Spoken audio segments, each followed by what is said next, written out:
Welcome, ladies and gentlemen, to Wednesday night coverage of the WSSR Roasted Gems Cup Series on Freaky Fast Broadcasting. Tonight, the drivers get prepared for the 5th race of the season, marching us closer and closer to the midway point of the regular season, where we've had ourselves 4 races, 4 different winners. Could tonight be a 5th different winner? Times will tell as practice is done, but the Beatin and Bangin 200 at Darlington is about to get underway. A track that seems to be a handful, and it is the nickname of the Darlington, Too Tough to Tame. Certainly is. The lady in black is ready to give us a show. And here on Freaky Fast Broadcasting, my name is Sam Dyer. Joining me is going to be Joshua Altus. And Josh, tonight certainly should be a good one. Practice is now done. It's now on to qualifying. Oh man, Sam, I couldn't be more excited for this race at Darlington tonight. You just said it. The track too tough to tame, the lady in black. I mean, this track's got nicknames for a reason. And if it's anything like we saw last week, I think we're in for a show tonight. Drivers were dealing with an extreme looseness. We also saw massive carnage on the start of the race and restarts. We're expecting pretty similar trends could happen here tonight. The potential is very high, but with this track being so tough that it is, qualifying could be one of the aspects you care about the most as drivers are getting prepared for their first laps to be logged in.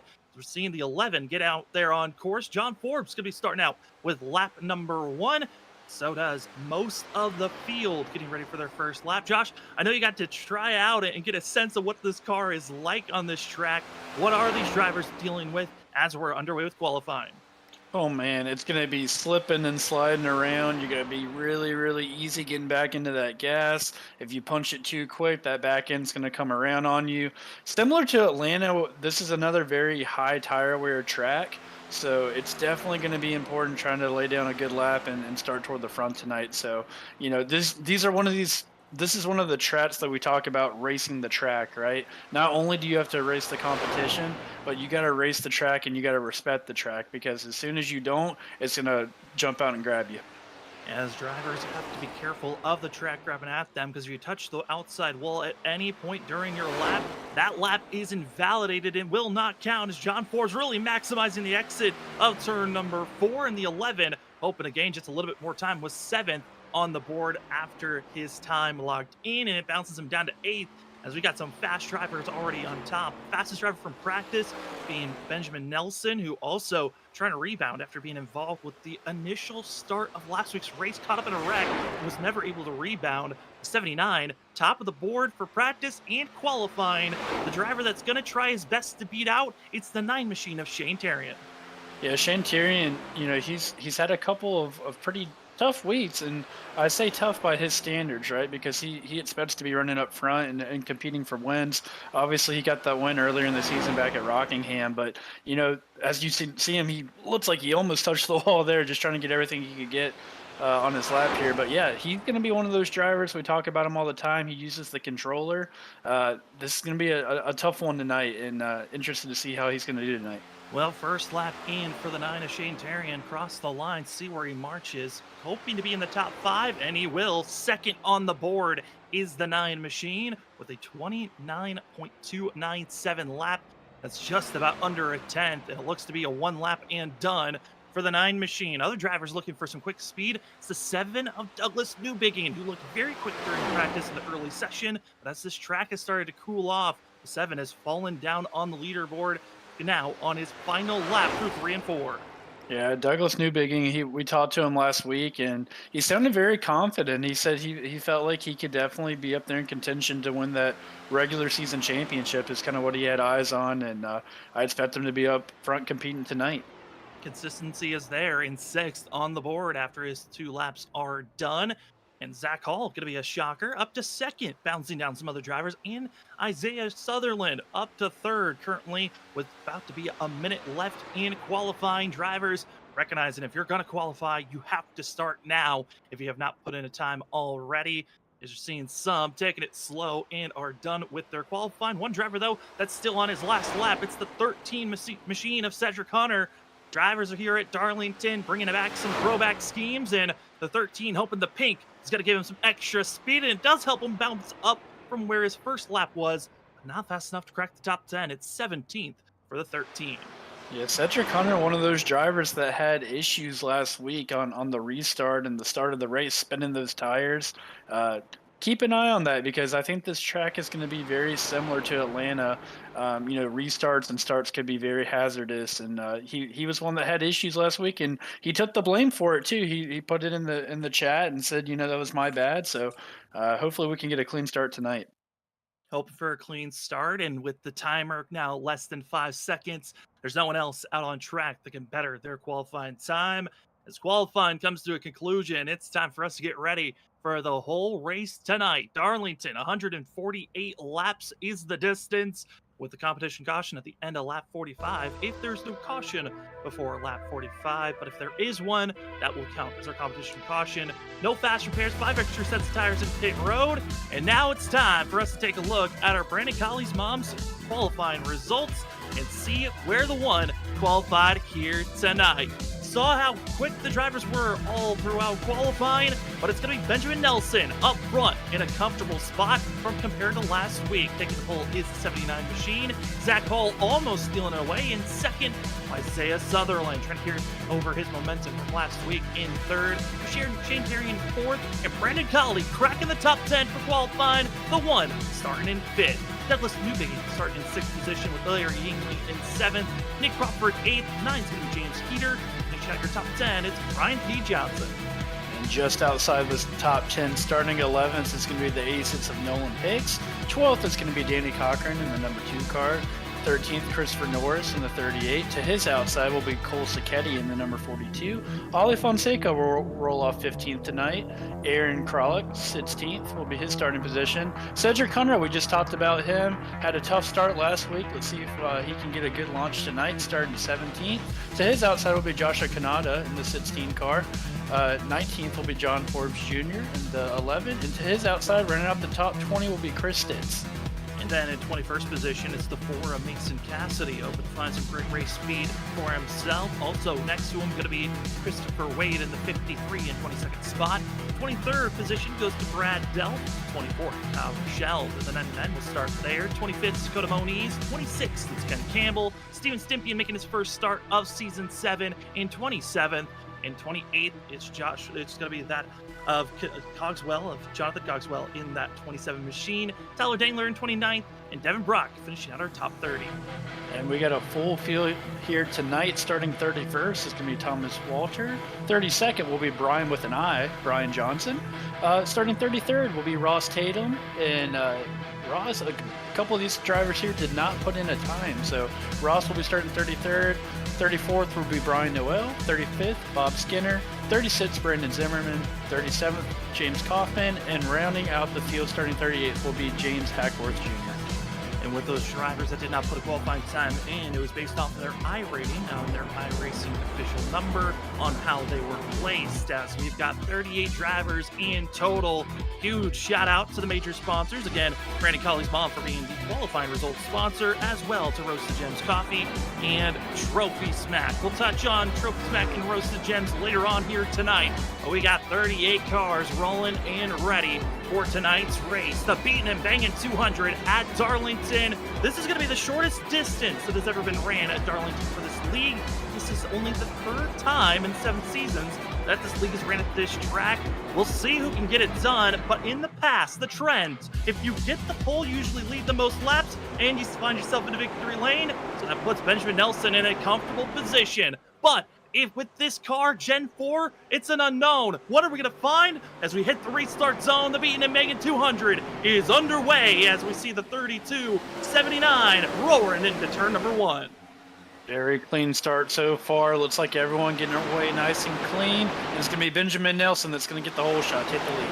And to the lead position is the 79. Top 4 going to be single file on the exit of turn 2. Everyone hoping to stay off that outside wall, and as well hoping that they don't get into any other collisions. One driver going to be low and slow. It's going to be Nolan Hicks in the 86, pulling back the quickest. But everyone else up front, all having a decent first lap, and surviving was the key, and they do so. Yeah, relatively first lap. Like you said, Sam, we had one car have a little issue there, but overall, giving everyone a lot of space. I think especially after Atlanta last week, everyone just wants to kind of get going here, give everyone a little extra room. Oh, trouble. It's going to be the 18. James Heater goes down to the inside wall. Another driver issue off the exit of turn 2. And luckily not required damage. Nolan Hicks does get required damage, so he's forced to pit road. But man, this is already showing, Josh, it's going to be a handful off the exit of these corners. Oh yeah, it's going to be a handful, and keep in mind, notice that we stay green, right?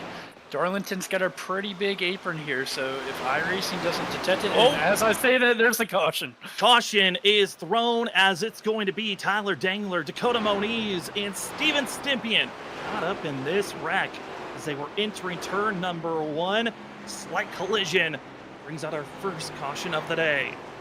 Is this what you say, the curse of the commentator, Sam, where I talk about being clean and green on the start? And here's our first caution 3 laps in. Let's take a look and see what happened. Yeah, as we're getting the instant replay up, I mean, you could say that it's a little bit of a commentator's curse. So we don't mean to bring it out, but we do have slight powers at our fingertips that we only try to bring out if we are hoping for some extra drama. But this time around, I think with this incident, it's going to be a pretty clean set incident that we've seen all season long, Josh. The front bumper to the rear bumper contacts, they are catastrophic with this Gen 4 car. Just one single tap, and you're going to find yourself spinning someone out, as Steven Stimpian and Dakota Moniz were the 2 initial drivers that made contact, and Tyler Dangler being an innocent victim. As we're getting the replay up here, this is what happened to these drivers just entering the corner. Steven Stimpian a little bit too fast, makes contact, and away they go. Yeah, it's kind of hard to tell. It looks like maybe Dakota Moniz maybe checked up a little earlier than what the 8 was anticipating, and maybe a cross between the 8 driving in a little too deep. It just, it's easy to misjudge things. I've been there, and it's not fun. So really unfortunate break for both of these drivers early in this race. And with that incident, the 5, Dakota Moniz, was given a broken toe length, so he's forced to come to the pit road. But everyone else that was involved with that incident or had major slides, now this gives them a chance to come into pit road and get those damage repairs. Expected to get the lucky dog spot should be the 91 of Devin Brock, who decided to start on pit road. As all drivers expect to get back out on course. But up front, that initial start, Josh, Benjamin Nelson showing that he got a fabulous launch to take that lead immediately. Yeah, I think this is going to be a little bit of a revenge tour, if you will, for Benjamin Nelson. I know he was really, really excited to race at Atlanta last week, and seemingly his race was really over before it got going. And he did a really good job hanging in there. I think he eventually got back on the lead lap after being multiple laps down, and salvaged a decent finish. But I think that's just going to add a little extra motivation for him tonight. We know he's fast, being able to get that pole position and try to manage the race as much as possible. Yeah, and looking at the competition level for this season, it's going to be a lot of trying to find consistency for these drivers. I mean, for Benjamin Nelson, like I said, try to salvage at least a decent finish. He came away with 26th last week at Atlanta. Las Vegas, he won at. Rockingham, he finished 17th.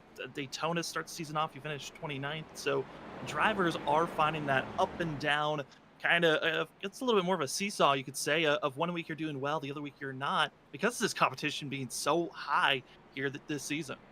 Yeah, it's definitely easy to get into like a feast or famine type of mode early. So, and that's normal, especially with a really competitive series and multiple cars. It's a lot easier to find yourself getting into trouble when you have these massive fields compared to 20 car fields or so. So the way I always look at it, if you can minimize the damage early in the season, try to get a little bit of consistency. He's got that win he can fall back on, so at least he's not, in a dire situation for points or anything like that. So I think he's going to be just fine, and he's doing everything right here so far tonight. As drivers being told, as you can see there, our competition caution at lap 45, because we had this first initial yellow, has been canceled. So these drivers, technically from here on out, if we stay green, this race could conclude without another yellow coming out. I mean, that's got to be a little bit of a changing motion now that drivers maybe hoping to have a 45-lap run with that caution to get some more data information. Now that's out of the way. Curious on how that's going to change the mindset for these drivers moving forward. Yeah, anytime you have a competition caution, I always like to use that initial run as kind of almost like a practice or a test to, like you're saying, Sam, get some data, kind of figure out what the track's doing, what your car's doing, what you're capable of. And now that that's out the window, we essentially got a whole 140 lap race here. So you're going to kind of have to learn on the fly. The drivers also are going to be dealing with the elements as the weather is going to be changing throughout tonight's race. Expected to cool off the track temperature about 1 to 2 degrees as the sun starts to set.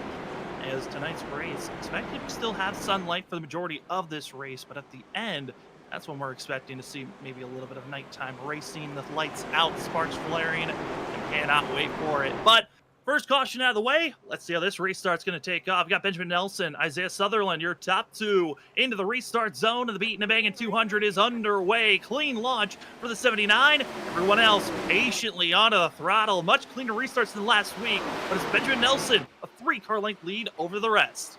Yeah, really impressed so far with the starts and restarts tonight. It's going to be slick out here, but everyone's doing a really good job getting up through the gears, and another awesome start by Benjamin Nelson here. And how about Isaiah Sutherland sitting in second place? We talked about him right before we came on air, Sam. Really great, strong run last week, and here he is right on the back bumper of the leader. Right onto the back. The leader has been trying to stay in front as much as he can. Some other drivers deeper in the field, though, having some troubles as a driver that was up inside of our top 15, Chris Stitz, hard into the wall, major saves all around for the lead. It's about to get hot and heavy. No, Nelson's got to be careful. Sutherland looks like he wants this lead now. Yeah, Sutherland is not content sitting right here. He is all over, and here he goes. He's looking, get that quarter panel, maybe looking to the inside, and I think he's going to be up beside him here on the front stretch, Sam. And just not the launch that he was hoping for. Cass a single back in line. But this 14 machine looks to be willing to get gutsy with these tires in the early going. Do have updates from drivers deeper in the field as this battle up front's going on. Drivers entering pit road. It's going to be Brian with an I. Johnson has to go into pit road. Required damage with an incident that happened on this most recent restart. Still in pit road, Dakota Moniz. But here we go. Battle for the lead once again, side by side. And Sutherland, and see a little bit of contact with the wall. Here's the opportunity for the 14. Yeah, I'm noticing it looks like the 14 of Sutherland gets a really good run through the center of the corner, but then the 79's been able to pull him just enough coming off 4 right here. Let's see if he can try to get to the inside and take a look again. And as these two continue to battle on, fastest car on track is actually the 9 of Shane Tarian. Tarian is loving this battling because it's actually allowing him to keep it close side by side. Exit the corner. Well, I thought we were going to maybe see 3 wide. The 9 thinks better of it. A little bit of slight bumps, and Sutherland to the lead position. Great slide job move on the entry of turn 1. Yeah, it looked like the 79 of Nelson kind of gave it to him there. Once he realized that the 14 was alongside of him, he tried to play it safe, and it looked like he lifted just a little bit. He said, "You go right ahead, Sutherland. Go and lead this lap. I'm going to just try to save my stuff right here." And now Benjamin Nelson in a tricky spot, because if he decides to just give up more positions, he could quickly go from the lead back to maybe even down to 8th or 9th position. But finds an opportunity to slide back in front of the 9. Isaiah Sutherland trying to pull away, but curious on the fact that we're 13 laps in. We did have the early caution, so that's going to save these tires for a little bit. The tire wear, we touched on it during qualifying. Josh, how is the tires going to be dealing if you're seeing someone pushes? Oh no! No picking! What a save by the 7! Wow, what a massive save here by the 7, but he is going to pay the price here. He's stuck on the outside. Lots of no trouble. In Eric Kralik, they continue to keep it straight. No one was sideways enough to bring out a yellow, and what once was just bad begins to get to worse, and it's going to be also collecting the 01 of Kralik as Newbigging trying to find heat in these tires, but they seem to be too warm. It is a struggle right now to recover. Yeah, that was that could have been a lot worse, Sam. Both drivers did a good job of keeping it going straight here, but yeah, that's a tough deal for Newbigging here. He's just trying to kind of settle back in and try to get back into a rhythm here. And as the 7 and the 01 do collect themselves, it's going to be an 18th, 19th position for the both of them. They're going to be trying to gain those spots back. Up front, pass was made for second. Shane Terrian up to second position over Douglas. That of Benjamin Nelson, and Isaiah Sutherland is doing a great job trying to keep the gap ahead, but he's got to be careful. This 9, still the fastest vehicle on track. Yeah, you were talking about right before we had that incident, Sam. The tire wear here, this is another place that it just chews up the tires here, and you got to make sure to be real easy back in the throttle. Try to let it rotate through the center of the corner as long as you can, because if you stab on the gas a little too early, it's really, really easy to burn that right front off, or if you're loose, burn that right rear off. So looks like the 14 had a really good jump. I'm just concerned that he got maybe pushed it a little too hard. So we'll see, if he can maintain this lead or if he falls back at all. Trying to settle in and start to see drivers battling against one another. Brandon Colley, Zach Hall, two drivers that are hoping for a solid day after some up and down races to start the season off. Some are enjoying being up front. Brandon Colley up in the top 5. It's good to see the one here. Nick Crawford also behind the one machine, a driver that's in the past ran well here at Darlington, all the way back in season 1. That was a long time ago in a different vehicle. They were back in the Gen 6 car. And then the second time they ran at this track was in the next Gen 7 vehicle. And now we're back in the past in the Gen 4. It's got to be a weird feeling if you've ran all 3 races at Darlington with 3 different vehicles.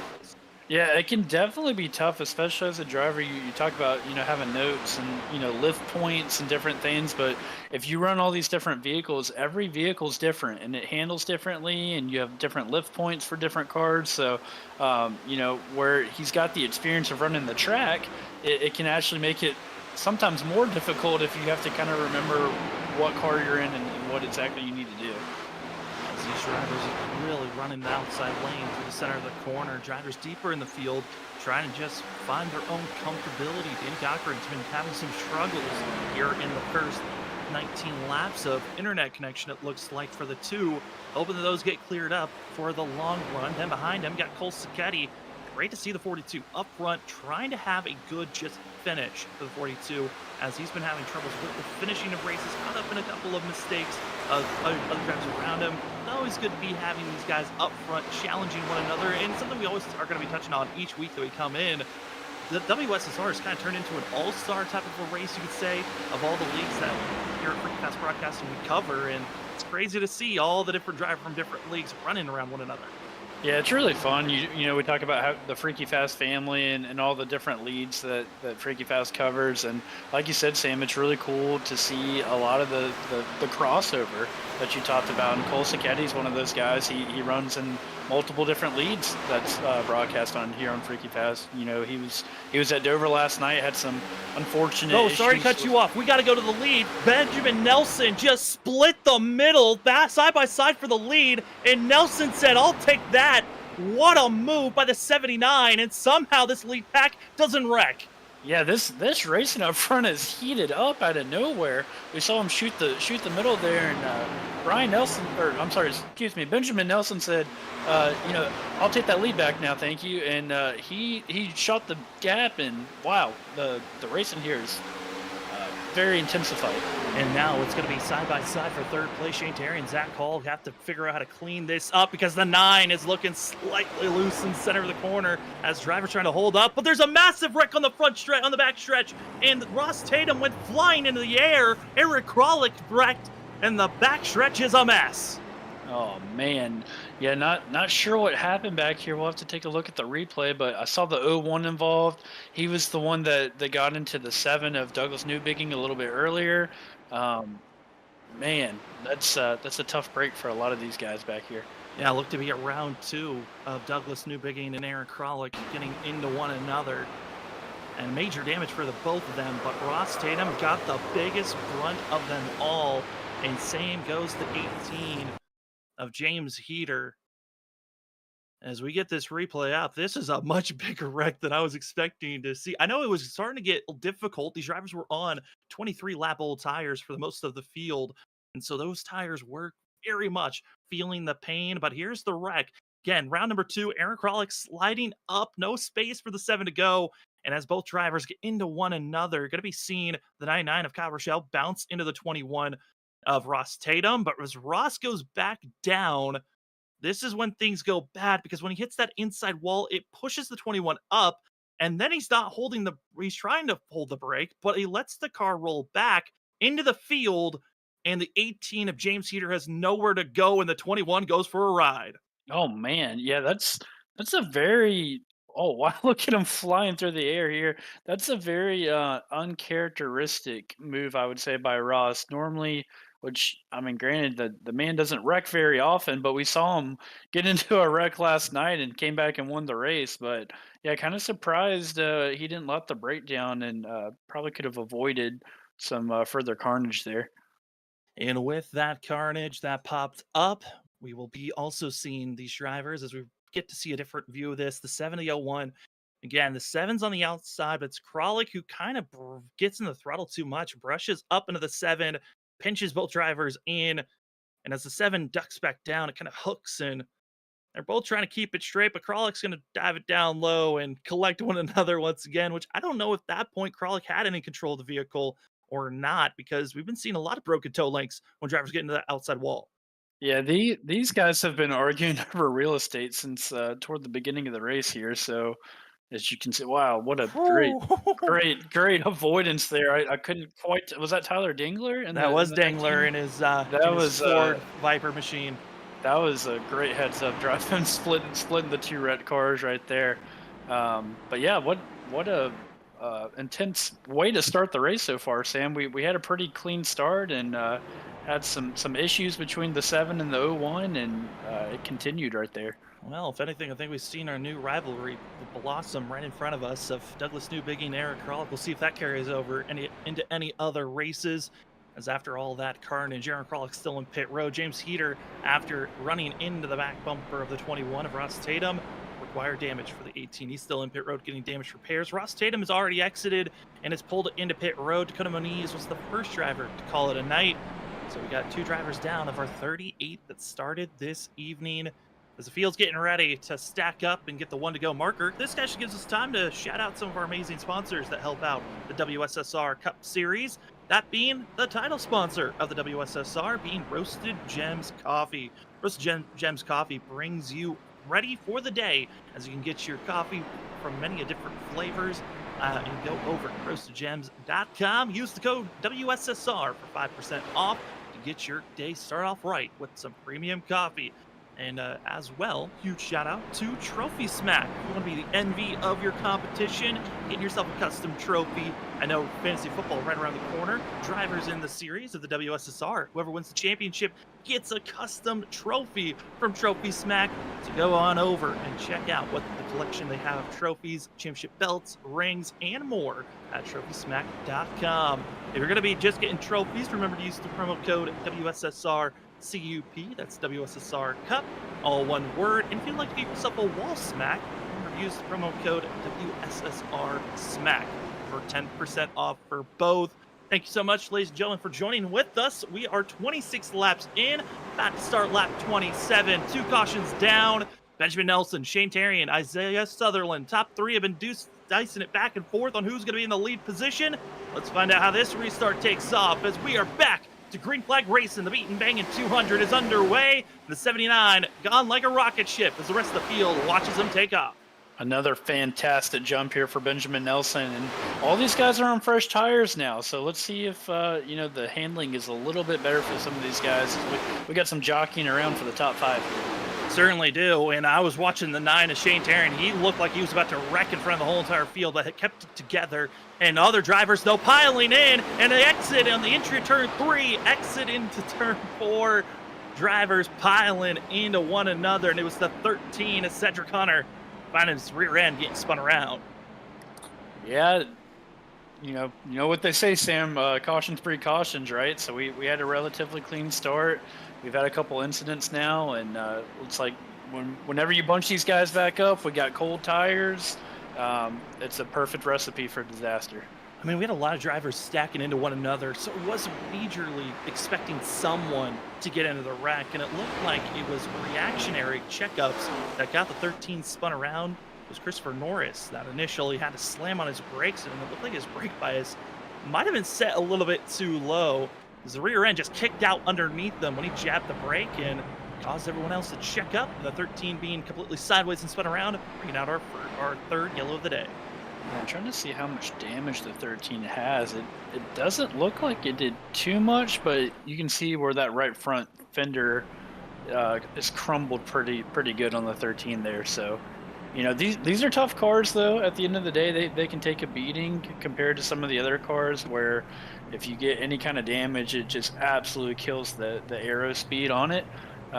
So we'll see. Maybe it's not too bad for the 13 here. And this is something I was actually talking with Zach Hall, who's usually up in the booth with me on Thursday nights for the Stars and Stripes and their Gen 4 races. And we always talk about the damage model for these cars. It seems like when you do get damage, it is if you use all the time on your optional, the car can be fixed up pretty well as long as there's no engine damage.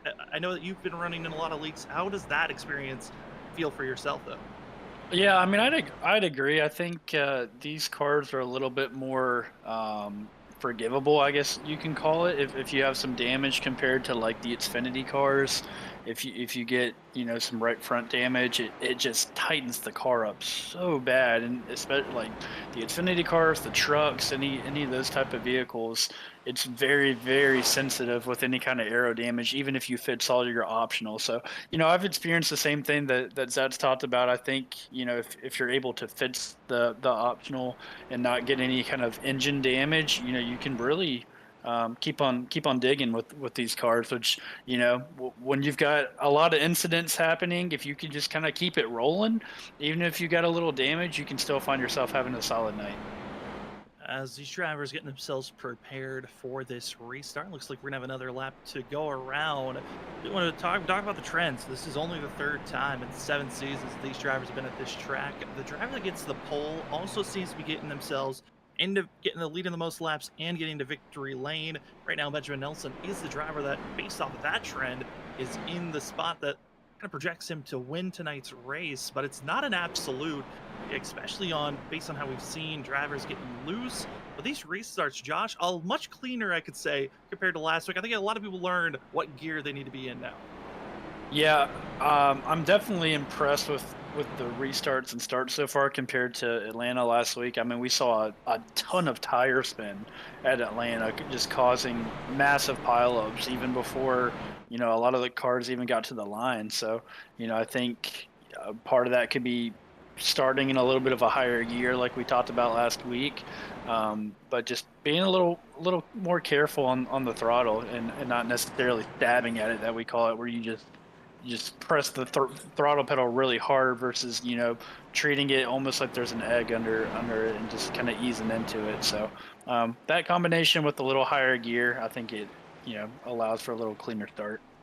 As Benjamin Nelson's been the best at the restarts, the rest of the field stacked up and ready to take off. Your top 10 currently being Benjamin Nelson, Shane Terrian, Isaiah Sutherland with Brandon Colley in 4th, and Larry Yingling going to be in 5th. Nick Crawford 6th. Zach Hall going to be in 7th. 8th, Brian P. Johnson, Cole Sacchetti, and Danny Cochran finishing out your top 10. Drivers deeper in the field, though, to watch out for. Aaron Kralik, Douglas Newbigin, they're trying to get back, caught up to the end of the line, but both drivers could be close to one another. So if we see another round of them side by side, let's see if they can survive it.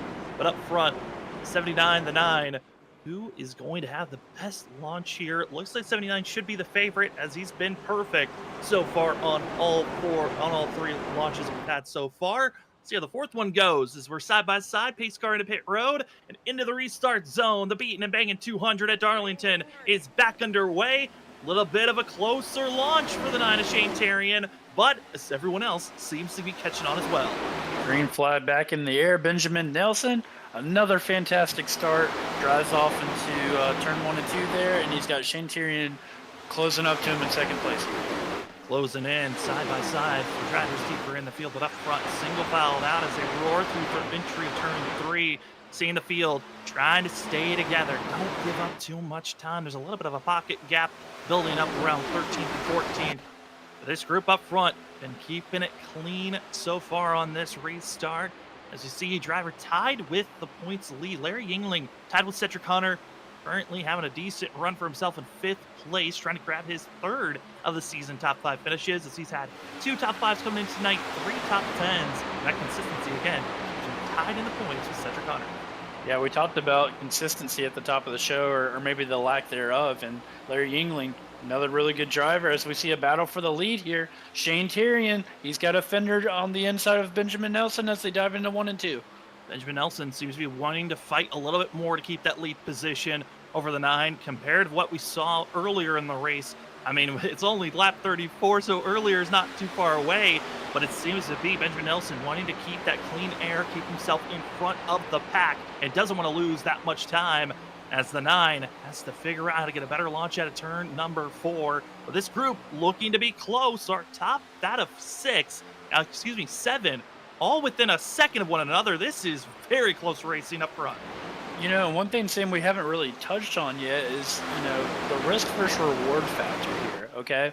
And what I mean by that is the optimal line is right off the wall here.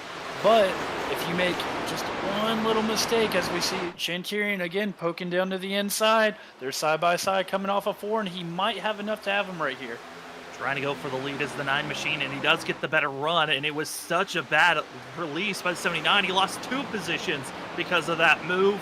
Fall back in a 3rd is Benjamin Nelson. Now Isaiah Sutherland with a 14. Just let the 9 take off, or does he want to fight to get that lead position? Again, there's a bonus point for leading the most laps. That's why we're seeing everyone scrapping as much as they are to get that lead spot. And as we're riding on board with the 9 machine, Shane Tyrion looking back, we're also seeing Benjamin Nelson. He is not having just a comfortable breeze back in 3rd. Brandon Cully's moved up to 4th, and that one maybe thinking about going for 3rd place. Yeah, these guys are looking really racy early on, Sam, which is fun for us. I don't know how fun it is for them down there, but, I've always kind of been under, if we can get some green flag laps, everyone kind of calm down, let's ride in a line, take care of each other, but that doesn't seem to be the case so far. Everyone, I think they just realize how important track position is and just how hard it's going to be to pass late in a run. So if they can jump on someone right now, that's what they're going to try to do. Trying their best to get themselves up front and in a good position for later on in this race. 38 laps of 148 here tonight. Still over 100 laps to go. And the drivers are recognizing it's going to be a long race. Still under the sunshine later on tonight. So it should be under nighttime conditions. This field all going to be single filed out. And as Collie is running up here in 4th place, this one really needing this type of a run for himself. This season hasn't been the kindest for himself, but excited to see how well he can advance moving forward, because Collins' best finish so far this season was 12th back at Rockingham, 15th at Daytona, but since then it's been 29th or worse at Atlanta and Las Vegas. Yeah, Brandon Colley was kind of one of our highlight drivers last week that we thought he might run a little better than he did, and he actually did have a lot of speed, but I feel like he just found himself on the opposite end of a lot of strategy calls last week, and ended up just costing him a good finish. And now he's got a chance for a good one here tonight and bringing inside of our top 5. Driver that's fallen outside of our top 5 though, Zach Hall, being challenged by Cole Sacchetti. Sacchetti, we talked about it. He's got the opportunity. We know he's got the skill to be a contender, to be up front for a top 5, top 10 each week.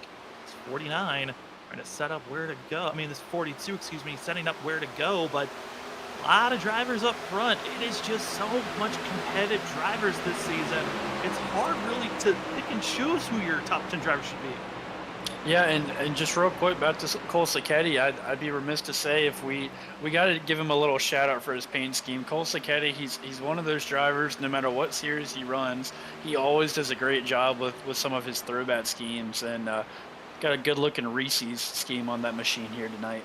That he does, as we fall back to 13th position. John Forbes, Ollie Fonseca battling with one another, having Christopher Norris in front.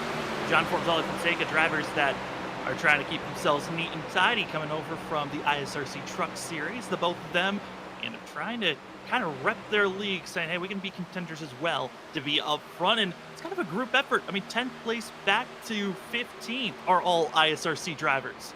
Yeah, we touched on that. I think last week, Sam, that we talked about. It's kind of funny with the crossover in these leads, and it's kind of funny that guys that run in the same leads together, they kind of end up running together. And I don't know if there's something to be said for that with driving styles, or maybe just comfortability with, you're used to racing certain guys and you feel a little more comfortable around them. But it's kind of funny how they do end up kind of grouped together. It's been such a bizarre phenomenon to see in these first 4 races on how that's happening, and even in race number 5 this season, it continues forward. In 17th place, we see on screen Steven Stimpy and Christopher Wade, both up positions from where they started. Ken Campbell and Steven Stimpy in 16th and 17th, both up some of the biggest spots so far tonight, up 10 positions each. Steven Stimpian was caught up in that first race, first wreck of the race, running into Dakota Moniz, but a great recovery run so far from all the way in last place up to 17th is the gate. Yeah, we talked about, the damage, right? And like you just said, Sam, got caught up in an early wreck, but, it's a tough car, and was able to, come down to pit road, get some optional damage fixed with some other cautions that he's had, and, got the guys working on it, buffing out some scratches, and the old 8 machine here is, picking its way back forward. And as well, I want to note on the driver behind this 8 machine, Christopher Wade was our biggest mover in points coming off of last week after a good performance in 10th position. He's had, again, kind of the inconsistency. Either Christopher Wade is finishing inside of the top 10, or this 53 is finishing outside of the top 30. So it's a big risk, big reward. Talk about how this track kind of is. Seems to be the fact for the 53 as well. And one thing, I got to give a little shout out for Christopher Wade.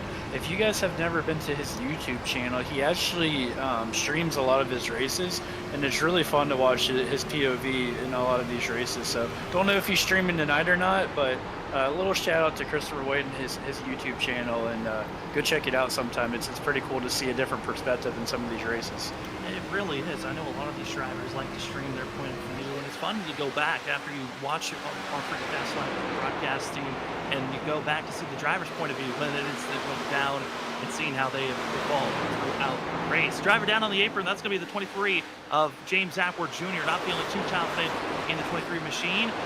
Let everyone go on by, but here's going to be a battle between one another. 19th and 20th position, Kyle Rochelle, Brad Delp, 99, blasting by the 6. As Kyle Rochelle, after the slight contact that he had with the 21 of Ross Tatum in the earlier incident, 99, having a decent run, even with some of the damage on the front, rear end, and on the right side, on the left side. I'm not sure, Sam, you might be able to help me out here, but on my timing and scoring, it looked like his last pit stop was only 8.5 seconds, so I'm wondering if he maybe just came in, got some fuel, and he's on a little bit of older tires here, so might be trying to set up to maybe save some tires for maybe later on in the race. Looks to be on my timing that the 99 was able to do. He came in, took 4 tires and fuel, and as well got some damage repair for himself. So I think the 99's still in the fight. The only drivers that topped off were those further back in the field that already had taken tires at that mark 25 laps ago. So I think the field looking stout for now. Some drivers have used 2 sets of tires. The reason why some may think about using an extra set is because they had 5 to work with in pit road coming into tonight. Now this new bigging on the recovery run, getting by Brian Noel. Noel had a rough run last week at Atlanta as he fell and wasn't able to lock down. Kind of similar to the Ross Tatum situation where drivers losing touch to the brake and getting collected in more than one instant they would like to be in. 77 down to that, going to be 22nd position. Yeah, he's sitting right here outside the top 20 right now, but things have kind of gotten spread out a little bit, so good time to just log some laps. We still got a long way left to go in this race, so right now all you want to do is kind of take care of your car, try to keep all 4 fenders on it, and then I'm sure we'll probably get a caution at some point later on, and you gotta take care of your car to be there at the end, right? So sometimes even if you're a little further down the leaderboard right now, it's best to just kind of log some laps. Issue striking up front. Benjamin Nelson going to be getting some contact into Isaiah Sutherland. Both drivers collecting into one another. The 79, not major damage, but slight contact and loss of positioning, while the 14 into the outside wall. Major loss for the both of them. as they're going to fall to 6th and 7th position. And it's going to be giving opportunities. Nick Crawford now going to be up to 2nd place. Brandon Colley up to 3rd. Brian P. Johnson and Zach Hall finishing up your top 5 with Shane Tyrion leading the way. Yeah, and that's that risk-reward factor, Sam. Like, obviously the fast line is right up against the wall, but is it worth it this early in the race to be running the fence? Because it's really easy to make a little mistake. We just saw, you know, Benjamin Nelson and Isaiah Sutherland, the 2 of our really fast cars, get up in the wall, especially Sutherland. Sutherland rode that wall for quite a bit, so, you know, could be creating some extensive damage and, you know, might hinder that 14th performance. And we're a lap away from these drivers being on 30-lap old tires. And when you're on those old tires, I was hearing reports of testing throughout the week as Zach Hall very close to the rear end of the 28 machine, but was hearing the fact that this car almost feels like undrivable, crazy loose, out of control at times. And this field is now into that unknown predicament of how is this car going to react, because I've seen also multiple drivers in the middle of the field having some trouble getting the outside wall. Cole Sketty, who we were just talking about, he fell from 8th all the way down to 16th position. He's on a recovery run. And as well, another driver that was caught up with him was going to be seeing that of Pat Rochelle, who had a little bit of a tap. But seeing up front, 2nd place as well for 5th, side by side, who's going to get those positions? Yeah, there's a lot of jockeying going on here, as we can see the 1 of Brandon Colley working on the 74 Nick Crawford right here. You can throw a blanket over these guys, Sam, and we saw a couple of guys. I think that was Brian Johnson there and Zach Hall, who had to really kind of be on their toes, checking up right in front of them. It's really easy to run over someone if they maybe lift a little more than you're anticipating, especially as these tires start wearing. You're slipping and sliding. The car's not handling very well. Really, really easy to get into trouble. So kind of tiptoeing around right here. Brandon Colley up to 2nd place. Currently at this moment, the fastest driver on track is the One Machine. And Brandon Colley currently with being in 2nd place here in the WSSR, ranked in the top 5 of all-time starts in this series, is the One, and his best ever finish, 2nd place back in season 5 at Bristol. What a run tonight could be if he could find himself 2nd place, let alone getting his first ever WSSR win, as we are inching closer and closer to that halfway marker for this field. And for some, might think about their first green flag pit stop at some point. Yeah, Brandon Colley doing a really, really good job here. He looks like he's been patient. And you said it, Sam, he's the fastest car on the track, and he's running down that 9 car right now. He didn't just run him down. He is on top of him. The 9 is dropped, losing the gap that he once had to nothing, as the 1 is right on the back bumper. Zach Hall is trying to climb his way forward as well. It's a 32 slipping and sliding. But now the question is, can Brandon Colley make the pass? Catching him is one thing, but getting by him is a completely other story. As you're seeing Benjamin Nelson also trying to get a recovery run. Isaiah Sutherland, who got into the initial wall that pushed the 79 backwards, he is now to 7th place. But for the lead, Brandon Colley is right on the back bumper. Brandon Colley can sniff the lead here as they're coming off turn 4. Closes up right on. That's a great shot off the 9 car's bumper. You can see the 9 car pulls him just a little bit off the corner there. We go down here into turn 1 and 2. This is where the 1 really starts making up some ground.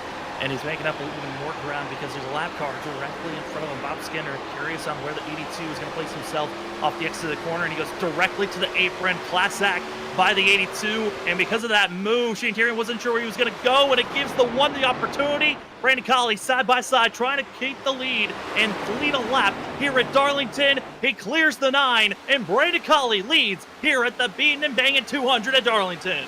What a great move by Brandon Colley, and he got the preferred lane too, Sam. Didn't even have to make it on the bottom. The 9 car kind of drifted down a little bit, and the 1 threw it right to the outside of the left rear quarter panel, or I'm sorry, the right rear quarter panel, and he got to the outside and drove around him. And now here comes Zach Hall for 2nd. Zach Hall putting the pressure on. Colley might have grabbed the lead, but for how long can he hold on for it? He led 1 lap, but Zach Hall looks pressured to want to take this lead position for himself. The 32 wasn't able to take the lead spot, so Colley gets another lap under his belt. But the 32 looks fast to 79. I mean, I gotta say, Josh, this is what this vehicle gives you, of so many opportunities to see the back and forth on how you're using up your tires and keeping everyone so close. Oh man, we can throw the top, what is it, top six under a blanket right now, Sam. And again, we've always harkened on it, but it goes back to the competitiveness of this league. And there's so many different guys that could be up in contention night in, night out. And just when Brandon Colley's taking the lead, now all of a sudden he's got company in the form of Zach Hall. Zach Hall putting pressure on. Where will the 32 place himself? He's staying extremely high, trying to maximize the run that he's going to get off the exit of turn 2. And here comes the blast off. The rocket ship 32 machine is Zach Hall trying to take the lead spot. Shane Tarian's going to be following through. Beautiful slide job move for himself. And just like that, Zach Hall to the lead and Shane Tarian to the back bumper of the one. Sam, I can't stress enough just how hard it is to do what these guys are doing right now and to give each other enough room. Man, I mean, it is inches away from disaster, like almost every single lap here. And really good heads-up move by Colley, just kind of lifting just a little early to give Zach all the space he needed. And, Brandon Colley led some laps now as we see a battle here for 4th place. Looks like, who's that? Nick Crawford is working on Shane Tarian here. Shane got a little bit too close to the outside wall, had to really back off, which gives the opportunity Nick Crawford, Brian P. Johnson to move up forward to 4th and 5th, as some drivers forced to come into pit road, and that's going to be Joshua Kanata, one of the first drivers to come in who's inside of our top 15, and it was just a need of tires. As you can see, the damage on the right side, got on the outside wall, not comfortable with this looseness that the drivers are dealing with. 16 going to take a pit stop, and curious on who else will follow him. Well, another front runner, Shane Tarian's coming into pit road. Yeah, we can see Shane Tarian starting to slide back just a little bit there toward the end of that run. So not a bad call for him here. He was right there in the lead pack, come in and might try to undercut some of these guys. And trying to move their way forward. Lead drivers got to be careful as they're having some lap traffic in front, and with drivers coming into pit road, this is going to be an interesting time. How massive is this undercut going to be? Because the drivers' fastest laps that we've seen for some of them was at 29.5, was the average for most drivers' fastest lap. And then a 31.2 was the average for the rest of the field on their previous lap they just put down. So they're almost 2 seconds off. So if you're pitting now, you're going to have a great advantage for the next time that everyone comes into pit road. Yeah, it's something we always love to talk about, right? Is the undercut versus staying out on the long run. Which one's better? You get the track position early, but then you have older tires, so you fall off. So it really just depends on what track you're at and what situation you're in. A track like this that's really hard to pass, with some of these guys being so close, I think the undercut could be a good move. So we'll just have to see where Shane, shuffles out after all is said and done. As we follow and see John Forbes that we've been looking on screen. Cole Sketty 9th and 10th. Sketty tried to rebound. He was in front of the 2 of Danny Cochran before slapping the outside wall and losing 8 positions in an instant. So this 42 going to be a quick driver to watch out for. But in front of him, looking to come into pit road, it's Danny Cochran in the 2, but a much higher entry than you expect to see. Darlington, such a tricky pit stop entry to find yourself going into. And the 2 able to get into that entry quickly and efficiently. These drivers are going up to 150, 60, sometimes even 170 miles per hour at their fastest. They have to slow down to 45 miles per hour for pit road. They got to be careful on those entries. Yeah, especially, Sam, like a track here like Darlington, it's really tough to kind of get it wound up because you gotta pull it down. It's a really wide apron down there, and it's a really sharp entry there on pit road. So if you don't hit your marks well, it's really easy to kind of blow by that entrance and not getting it pulled down enough to get on pit road. And as this field continues to rage forward, a couple more drivers in a pit road. Kyle Rochelle entering, and Danny Cochran's just leaving his box. A few drivers have already called it a night early. Aaron Kralik was the most recent driver we talked about, but joining him is Thomas Walter and Nolan Hicks that had big scares off the exit turn 2. Self-spins for the both of them. Heavy damage, said, all right, we've had enough. Our night is done. As we're about to hit the halfway marker of tonight's race, your question looms. Do you come into pit road for tires now? Because I believe fuel-wise, they can still go for at least another 10 laps or so, but can you give up that time? As over the radio, 7-4 Nick Crawford is the one who says he's coming in now. Yeah, I'm a little surprised, some of these guys in the lead pack here haven't pulled off because generally speaking, when you have a leader hit pit road, like Shane Tyrion, the it kind of forces everyone else to follow suit because they don't want to give up all that time. So really interested, like I said, if we get a full cycle here, I'm interested to see where the 9 car is in comparison to the leaders, and then can he maintain that gap? Currently, of the drivers that have already came into pit road, Shane Terrian's leading the way with Joshua Kanata behind him and then Danny Cochran. Driver, though, that has moved up the most positions here tonight is Ken Campbell in 6th place, up 20 spots from where he started, qualified in 26th position and making the charge. But they are all chasing this driver, the 32 of Zach Hall. But Zach Hall, he capped himself to over a second and a half to 2nd place. Well, that has been dropped to now less than a second as 79 of Benjamin Nelson. Now that he's got no competition around him, he has been closing in on Zach Hall, but Nelson, he closed in the gap, but pit road is where the 79 will go. Love this call by Nelson here. He was gaining on Zach Hall, and instead of wasting time trying to battle him, he's like, okay, I've made up my gap now. I'm going to come hit pit road and see if I can undercut the 32. And looking at other drivers potentially thinking about making a stop. There was contact, though, of drivers trying to get into pit road. Steven Stimpian having a bad entry for himself, locked up his tires and had a major slide for himself, losing major ground.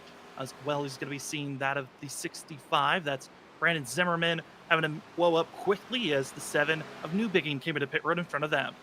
Yeah, I think we're starting to get into a pretty full cycle here at green flag stops here, Sam. So interested to see how much longer Zach Hall decides to stay on track, along with Brandon Colley, Ken Campbell, Isaiah Sutherland, Brian Johnson, all electing to stay on track right now.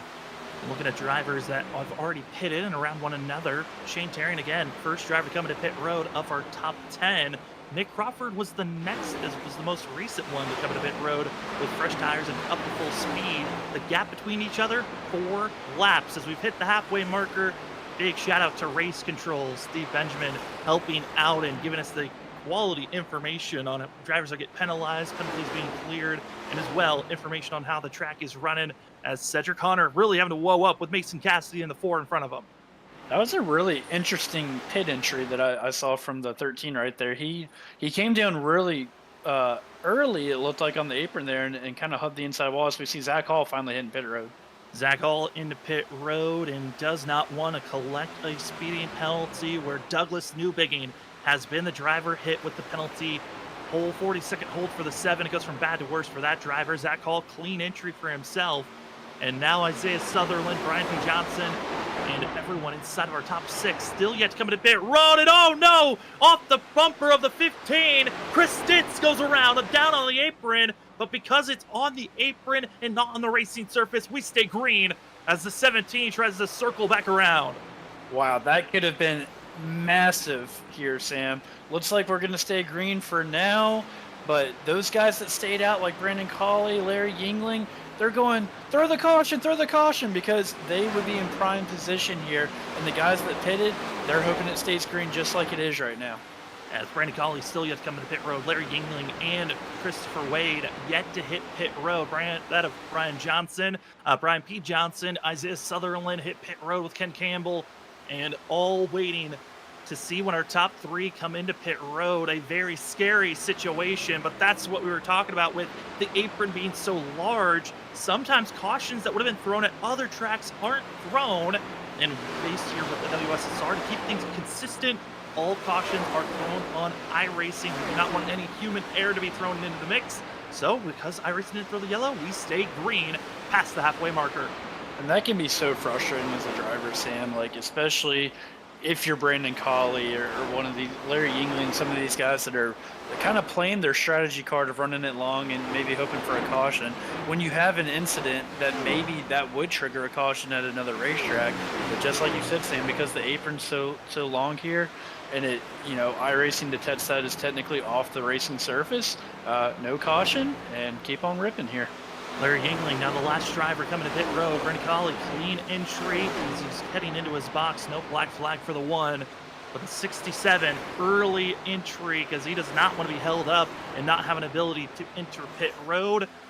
67 hitting his box. No one else besides the 7 was caught with a holding penalty. Everyone else a clean entry and exit, as Larry Ayling's entry point was clean. He is not caught with a black flag. And now it's up to Shane Terrian. How long can he hold off Nick Crawford, Benjamin Nelson, and the rest of the field? As such an early pit stop comparative to the rest of the field, this 9, he's got to hold his breath and hope that he can stay up front until his next pit stop. Yeah, you can see the lap time difference already just between the top 2, Sam. It's only about a 6-lap difference on tires between Shane and Nick there, and about 0.4 of a second was the difference last lap. And as these drivers are closing in on one another, this is when the chaos can start to reign. But it's a running battle to catch up to the 9, and we're hoping that by the time Nick Crawford gets there, we will be done with the commercial break. So as we're past the halfway marker, we're going to take our first commercial break.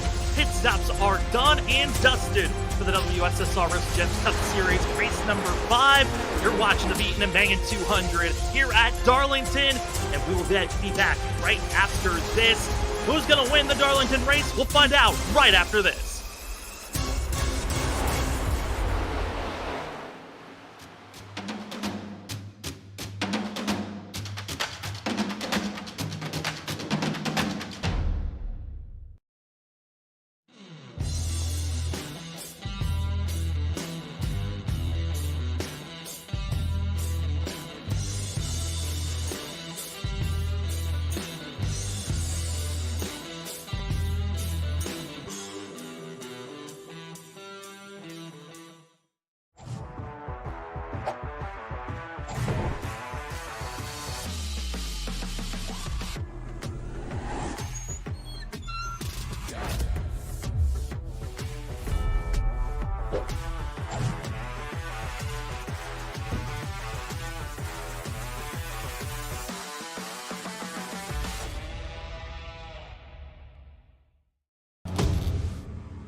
They're 5 wide behind her pit. Oh my, the 5 wide here. This ain't gonna work. They make it last. Bumping and banging to the end. They're beating banging for the lead. Sora still with the shot here, coming off a 4. That's it. It's bottom line, here it comes. Oh no, Carter gets wrecked. It's gonna be that Nick Crawford. The 74 gets through somehow, and they just completely demolish one another. Driving down low, drifting up, trying to be the stealer. Here he comes, Cedric Hunter. He does it. He steals it. But he somehow drove it into the corner to wreck it. Oh, they wrecked. They wrecked each other. The top 2 bounced into one another. Just too much of side drifting off of, and they got to be careful. Oh no, the 4 demolishes in the 28.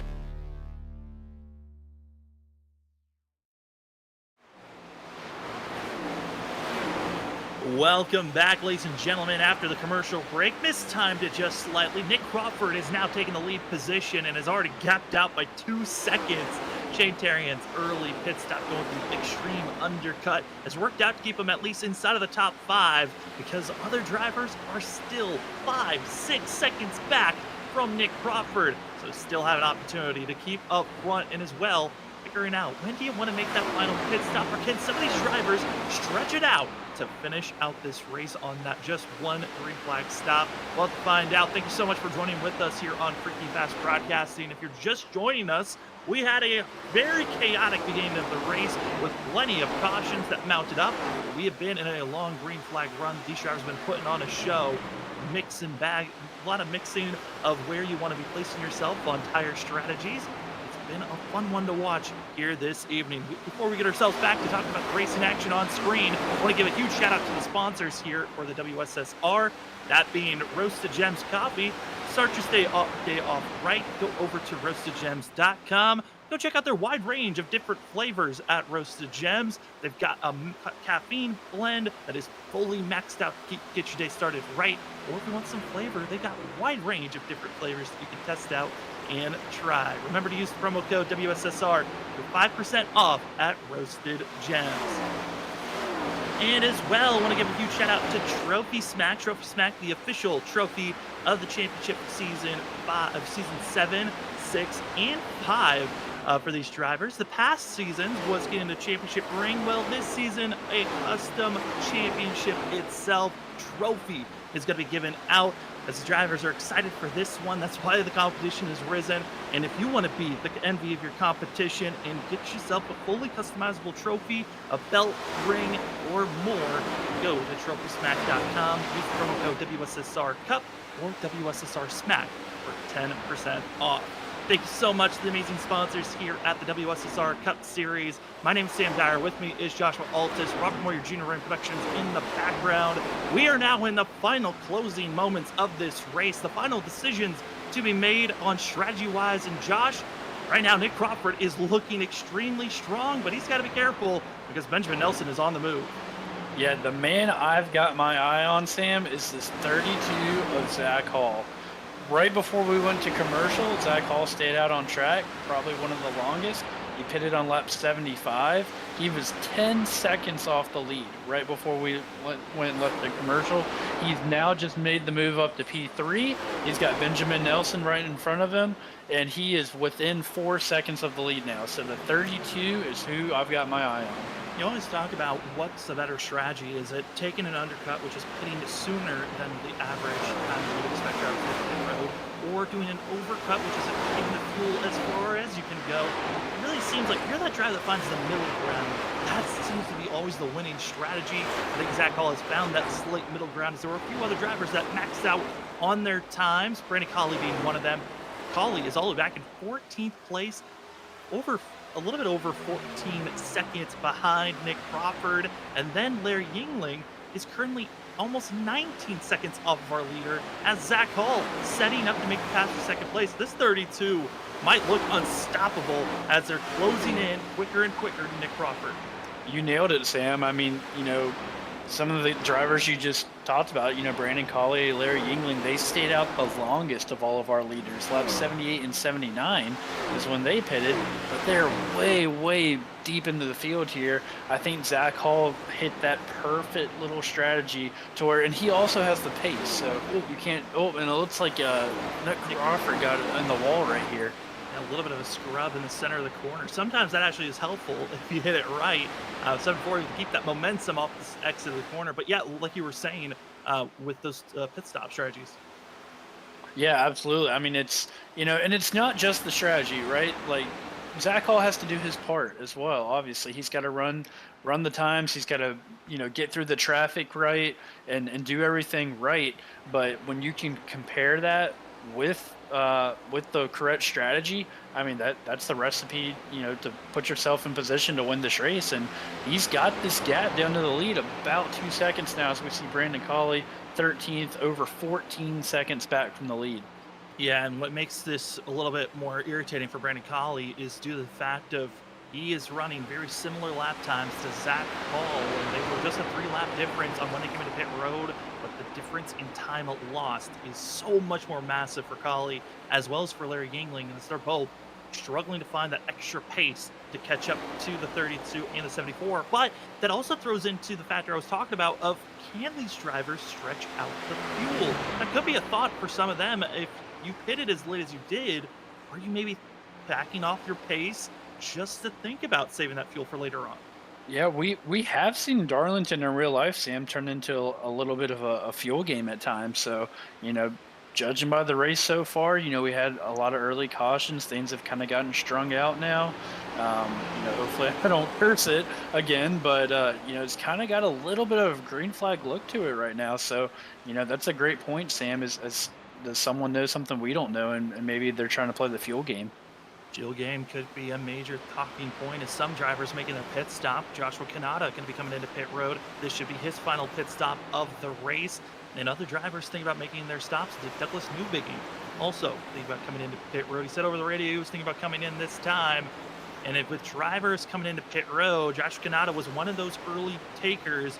He was, I believe, the second driver to come into pit road. So watch out for the 16 as if he's going to come up and gain time, he's going to have a lot of catch up here to do, and also banking on this race to stay green. I think it's another factor you got to watch out for is if a driver is thinking about making one more pit stop before this race is done, that caution at the end of these races always seem to balloon out at some point. And talking about a caution, there almost was one back for 13th position in 14th. Ollie Fonseca and Kyle Rochelle, the 99, got completely sideways and held on to it.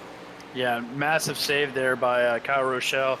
Looked just really uncomfortable. Got back in the gas a little early, and man, he was fighting that car. So really good save by him. And yeah, to your point, Sam, you know it's kind of a guessing game, right? Because depending on what your strategy is, we should see. I believe Shane Tyrion's in pit road now as well. It really is a guessing game. Are you going to run it long and maybe hope you get that late caution and put yourself in a really good position, or do you want to do like Shane Tyrion's doing, go ahead and kind of play the undercut and assume it's going to go green and try to maximize, you know, these fresh tires early?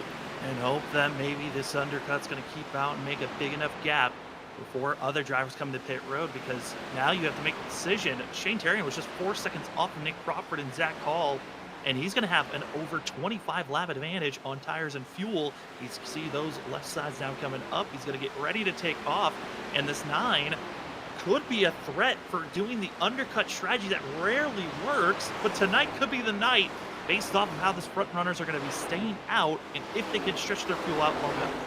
Well, and he's running the risk, Sam, because he's made the decision to come to pit road. So if a caution were to come out, he's in trouble because he's given up all the track position. He's probably going to have to take a wave around to get back on the lap. And then on top of that, you're going to have older tires in the leaders. So it's a risk versus reward with strategy as well.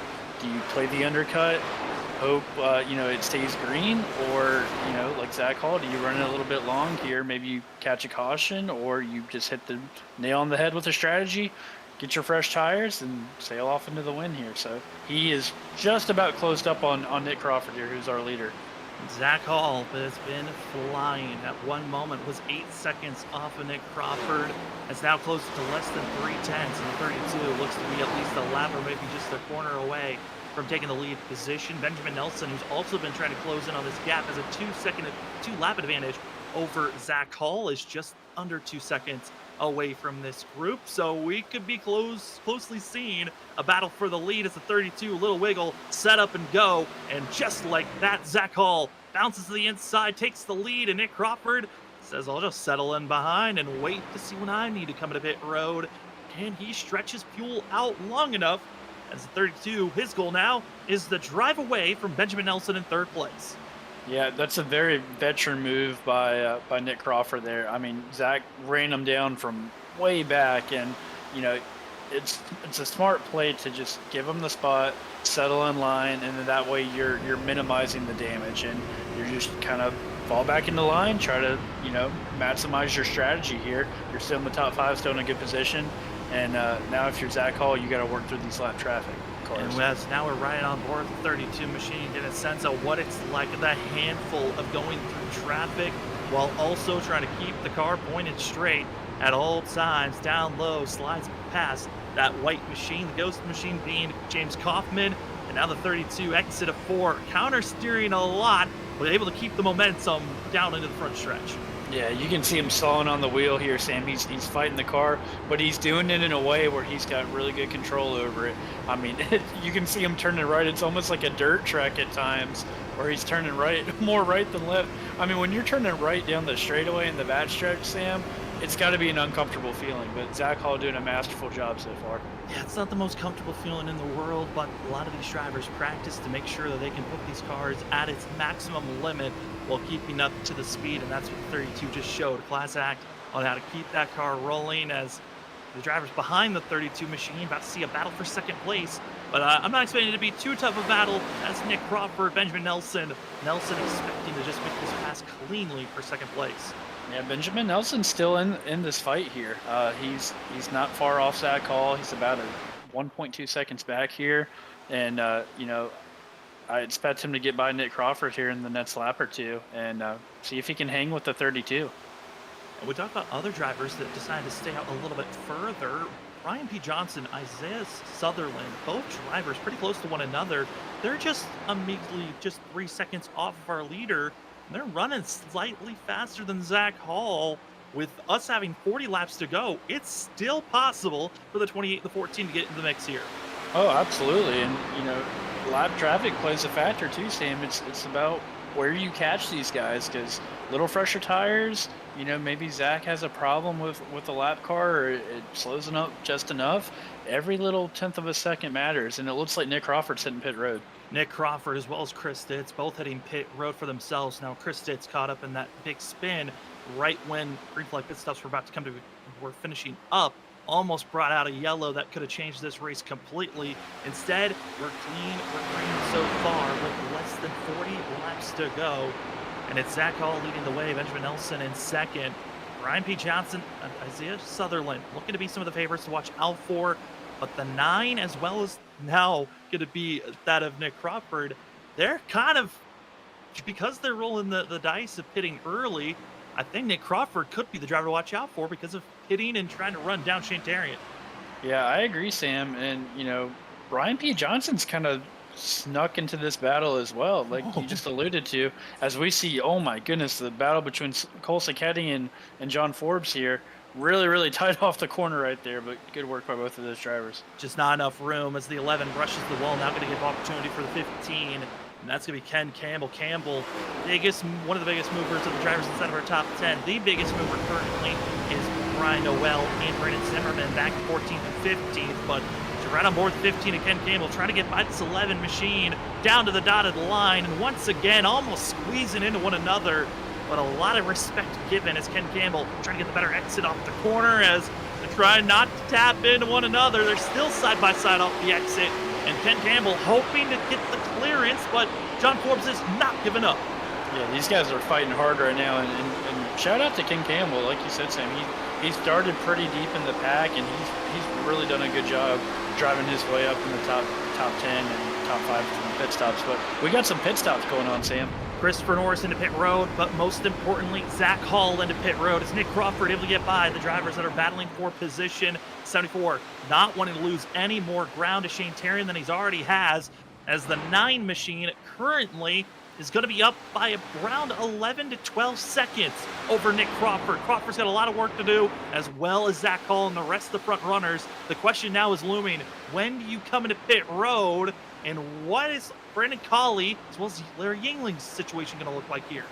Yeah, these are a couple of the guys that stayed out the longest on that last sequence. So, you know, not too terribly long. You know, probably about 3 to 4 laps longer than Zach Hall. But as Zach Hall's already pitted along with a lot of the other leaders, interesting to see if these guys are going to continue to run it long or if they're going to come in. Looks like they're going to try to run it as long as they can. They're going to go as long as they can, banking on a yellow flag to come out. Also, report for Brandon Colley. He is the one driver that stayed out the longest that is still out on track. Larry Yingling, lap ago, came into pit road. So fuel saving maybe isn't even in the question of the one making it to the end of this race, as he's got a lot of work to try to run down. And Brian P. Johnson spins out. The leader spins out and brings out the yellow. And that's exactly what we talked about, Sam. Brandon Colley, he made the decision to run it long, and he got that caution. The VR went down again 2 weeks in a row, but this time in a worse situation. While leading, he has his issue of his VR system crashing on him. Oh, man, that's a tough situation. We remember last week where that left front tire just locked up on him with the VR going down on him. So we'll see what happens. I wonder if it's something very similar. And with that wreck and the amount of damage that Brian Johnson collected, he's got required damage into pit road. And this now gives Brandon Colley the lead, as we're going to have our top 7 going to be on the lead lap coming into pit road. But watch the front tires. You see them lock. That's the initial moment that his VR went down. And that is probably the worst place to have your VR brake. He's going directly into the corner. Yeah, entering the corner like that, Sam. I mean, it's almost equivalent to blowing a tire out. It's just a very helpless feeling. Nothing he could do there. Just kind of hanging on for the ride, and a great night. We just talked about him kind of inching his way to the front. Uh, Looks like a good night thrown away from him, unfortunately. And looks like for Brian, he might be calling it a night officially. He's got to go reset his system to see if he can get back out on track, but that's going to be putting him multiple laps down. You hate to see that for the driver, but Brandon Colley now in a situation that we talked about. Hey, if you stay out the longest, you have that opportunity. If a yellow comes out, it puts you in the catbird seat of being up front and a chance to win this race. And now our top is going to be 8 drivers, fresh tires, fuel, going to be up front, forcing the rest of the field to take a wave around. They're going to be on a disadvantage. This is massive for everyone instead of our top 8. Oh, you said it, Sam. I mean, this absolutely just flips the race upside down. I mean, Zach Hall, Benjamin Nelson, Isaiah Sunderland, Nick Crawford, the guys we were all talking about battling for the win, they've got to start pretty deep here and, around the top 10, just outside the top 10. But what a massive break for drivers like Brandon Colley, Cole Sacchetti, Brandon Zimmerman. I mean, we haven't even seen his name up on the board tonight, and he's suddenly up here in the top 8. So, man, this is going to set up a well of a finish, Sam, and maybe this is the break that that one car needed that we talked about, where he can sneak up and try to get a win. And try to sneak up and get that win, and as well, this is going to be massive on the point of, I believe, Shane Terrian just unlapped himself when that wreck happened. So the 9 is going to be on the lead lap, fresh tires in up front. Shane Terrian's still in the mix here. Yeah, absolutely. Shane Terrian up in the midst here, along with, I mean, it's brought so many new players to the game here. So, yeah, I'd say out of the leaders we've seen, Shane Terrian is possibly in the best spot. But, I mean, we've seen Brandon Colley run some really strong laps tonight, and I mean, we don't have too much to go here. What's it, 30 laps to go, Sam? So, if you can get that trap position, stay out front, the guys who obviously pitted are going to have a little bit of advantage compared to the guys who are waving around. So, it could be a perfect scenario for some of these guys. And also, we're going to wait and see if these drivers, because of the amount of drivers that are going to be taking a wave around, if we're going to be extending this caution one more lap, or if we're going to be able to just take off. As the 1 to go marker has been given out to the field, all drivers taking a wave around are going to pass the base car and loop back around to be at the tail end of the lead lap, leaving us up front. Our top 6 are going to be stacked side by side. Then we're going to have some lap traffic in between that of with Shane Terrian and Brandon Zimmerman. And this is going to be an interesting restart because some of the drivers up front have not been up front at all tonight. We got Brandon Colley leading the way. He's been in our top 5 majority of the night. Cole Sacchetti, who's had some scares. He's been up in our top 10 at moments. He's now going to be in second. Christopher Wade's been mixed in the middle of the field. He's now going to be up here. Ollie Fonseca been up inside of our top 15, now in 4th. But it's going to be Brian Noel in the 77, up 29 spots. How is he going to react being inside of our top 6? Sam, how can you not love racing? I mean, how cool is this? I mean, we've got a whole different scenarios. The pace car is off. They're about to get at it, Sam. And the field is still trying to catch up, so we might get a quick yellow thrown, but I think we're going to keep it together into the restart zone. And we are back to green flag action for the field. Brandon Colley leads the way. The Beatin and Bangin 200 is off as the 1 going to be taking the quick jump. Cole Sacchetti, Ollie Fonseca side by side, but we are actually going to be seeing these drivers looping off the exit, and there's such a huge ground that everyone's trying to catch up. It's a whole new cast of characters up front, Sam, and Brandon Colley is the man that's leading them right now. Brandon Colley down into turn 3 and 4. He's got Cole Sacchetti, Christopher Wade, Ollie Fonseca, and Brian Noel running out the top 5. Man, it's going to be good. Top 6 looking good. There's a few drivers though deeper in the field in the outside wall. That's Brian with an I Johnson and the outside wall in the 08, as well as a few other stragglers just trying to get out of the way of those that are on the lead lap. in this lead group. Big scare for Christopher Wade as he's going to lose touch to ground. Shantarian's now on the move, but it's 7th position. Nick Crawford, Zach Hall, they are still trapped in all the thick lap down traffic. And not a huge difference on tires, Sam, even though, this front group got to come in and get 4 fresh tires. But, 4 laps at Darlington, I mean, that adds up. So, it's going to be interesting to see if the likes of Zach Hall and Benjamin Nelson, Isaiah Sutherland, that group, if they can run down these leaders on a little bit of older tires. So, not a lot of time to do it either. No, not a lot of time at all. Everyone's still trying to get by lap traffic. That's going to be Bob Skinner on the inside, who's trying to make a pass moving forward as others get out of the way as quickly as they can. But up front, top 3, now going to be Brandon Colley, Cole Sacchetti, Shane Tarian. Tarian's been able to move up to 3rd place. Colley's been holding off Cole Sacchetti. And what a rebound this could be for the 42. At one moment was instead of our top 10, got into the outside wall, lost over 8 positions, and has just been on a recovery run all race long, and now with a chance to win here at Darlington.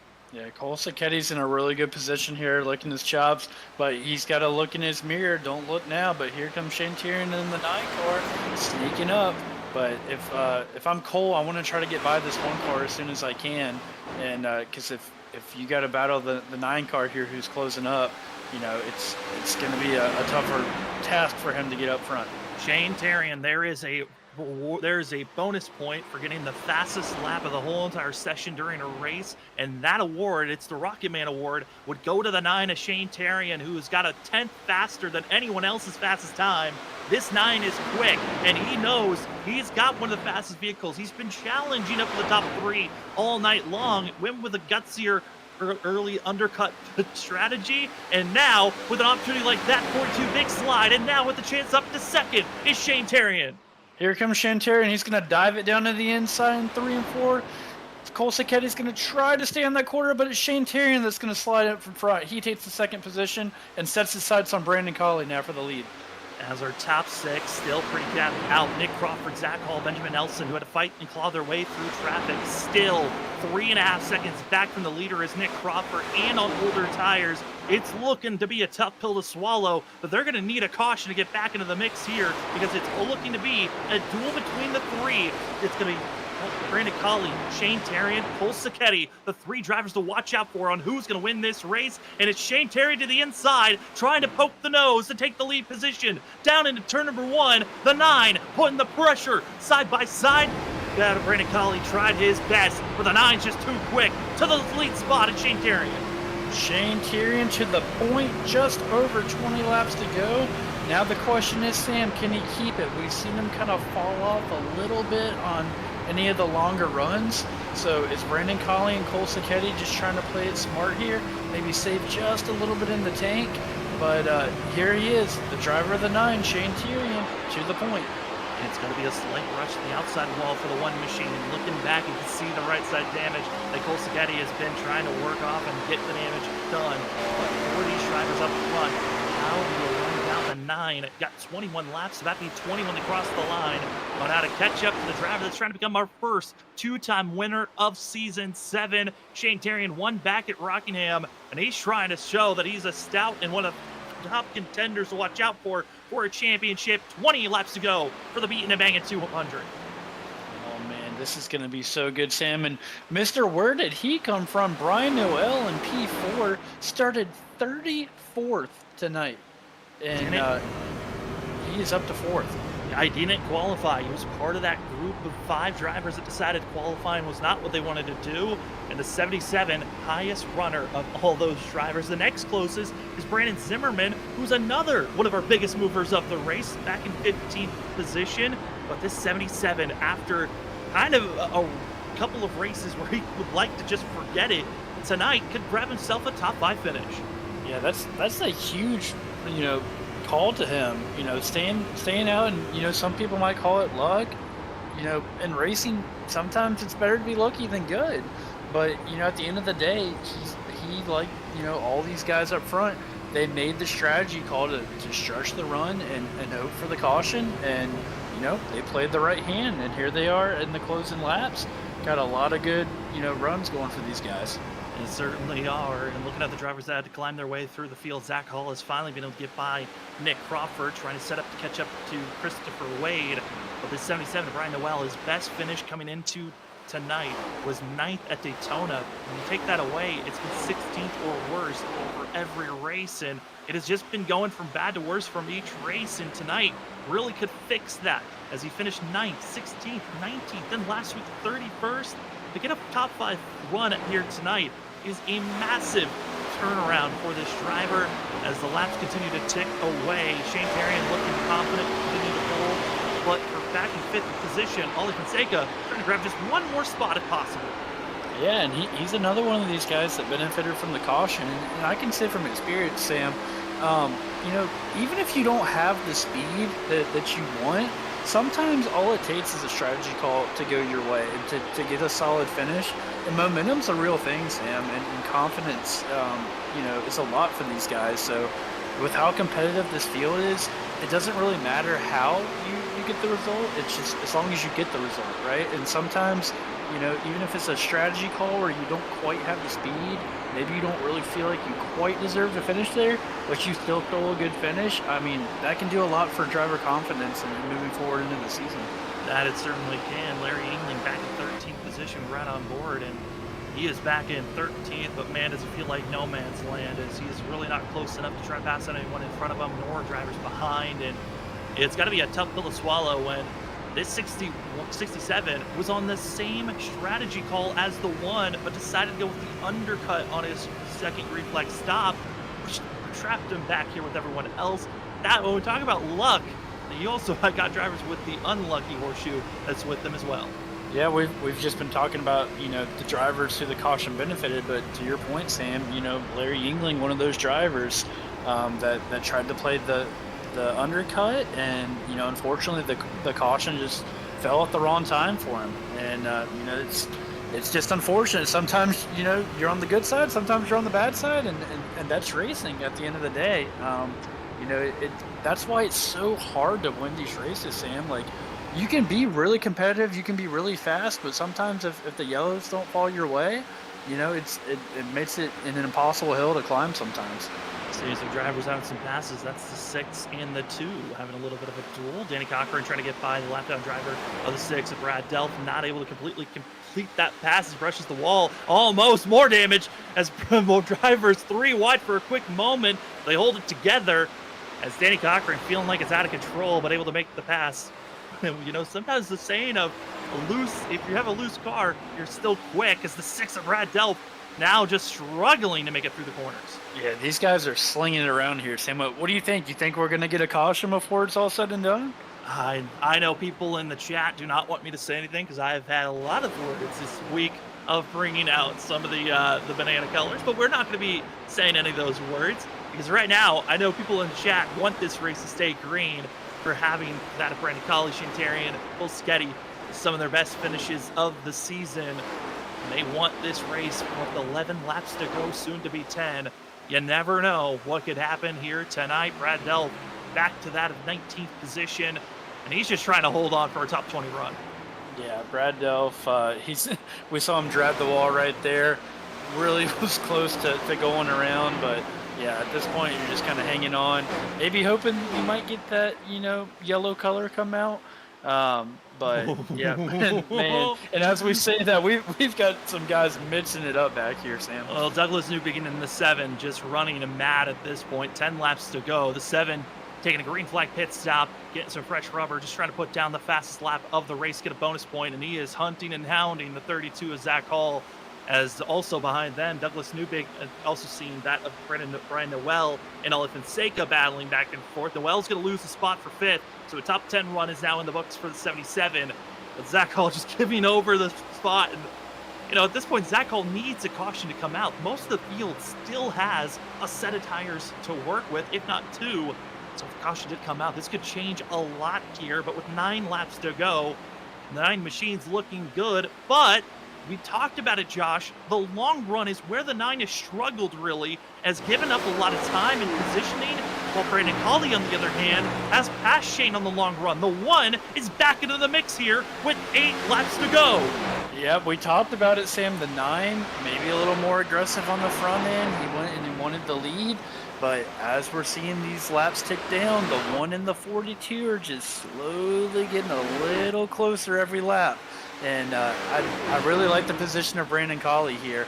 We'll see if he can make the move, or maybe if Shane's got just a little bit left that he can squeeze out of that 9 car to keep the lead. But Brandon Colley, he looks to be a little quicker right now, but he can't make a mistake because then he's got Cole Sacchetti right behind him. They're running almost identical times. It's either Shane is just slightly off or Colley is running very close. As we hop on board the 1, get a sense of what it's like. Shane tearing a bad exit for himself. Colley now within a 10th, now with a chance to the inside. Side by side for the lead down in turn number 3. The 1 needed a chance, needed a mistake, and it's a chance to go for victory and gold as Colley to the inside lane, still side by side. Exit of the corner, Shane into the wall. Slight brush for the 1, Colley to the lead. What a massive move by Brandon Colley. He saw the opportunity, Sam, you called it. Got a little bit loose for Shane Tyrion in the 9, and Brandon Colley jumped on that opportunity. He cleared himself a little bit, got a little bit into the wall there with the 9, or the 9 rather, got in the wall, and that just might have been all she wrote there. Brandon Colley to the lead. Colley to the lead, and he's been running consistently faster than Cole Sacchetti, and now it's a bigger hold your breath type of a moment. The laps continue to tick away. 5 to go here at Darlington. The Beatin and Bangin 200, certainly we've seen the wall be used plenty of times. Drivers have gotten into one another, and for the 1 machine, hoping tonight finally could grab that first win in the WSSR Cup Series history books. He's been here since season 1, Josh. He's the 4th longest driver to be in this series, and he still is yet to get into victory lane. I don't want to say a word because I do not want to jinx this man, but what a night this could turn out to be for Brandon Colley. He stayed out on the long run. He caught a caution at the right time, and he pounced on the 9 of Shane Tyrion when the moment struck. And Brandon Colley, the 42 of Cole Sacchetti, got into the wall a little bit. They're going to be battling for second behind, and that's what you love to see if you're the leader. You love looking in your mirror and seeing them battle for second behind. Trying to get by, but they also might maybe have a lap car that they're going to deal with in front of them, which is going to be Brian Johnson. That's Brian with an I going down low, getting out of the way. Battle for second still holds for Cole Sacchetti. The gap grows to 8/10 as they cross the line. 3 laps to go. Curious on how Douglas Newbegin's going to be dealing with this. Is he just going to get out of the way and let these drivers up front race it, or is he going to be willing to get aggressive? And also, they've got 2 more lap cars that are going to be in front of this lead pack. 3, about to be 2 laps to go, and Brandon Colley crossing his fingers, knock on some wood, hoping that he can find himself getting this 1 machine, that 1 spot. These could be the longest 2 laps of Brandon Colley's career, Sam. He hasn't won a race in this series yet, and he's put himself in position. The job is not finished yet. Got a couple lap cars he's got to get by, and all he wants to see right now is that white flag. And it looks like Brock going to hold the lane on the outside, forcing the 1 to go down low. A little bit more of a shallow entry into turn number 3, as he's hoping to see that white flag is coming out of turn number 4. Brandon Colley, he has been hoping and fighting for every spot and position. White flag in the air. It's your Roasted Gems coffee. White flag for that of Brandon Colley. 4 more corners for Brandon Colley, Sam. Looking for his first win of his career in this series. He's off 2 down the back stretch. We talked about it. He played the strategy. He stayed out. And now here he comes down into turn 3 looking for his first win. Breaking the trends. It was so shown in the past. You had to get the pole to get the win here at Darlington. But at a turn number 4, 78 starts, and now a winner of the WSSR Roasted Gems Cup Series. Brandon Colley finally gets it done. What an awesome job for Brandon Colley. Congratulations. Man, it feels so good to see a guy get his first win, especially someone that's been in this series for as long as he has. Great job by Brandon Colley tonight. Kept the car in one piece, had the right strategy, and he got it done when it counted.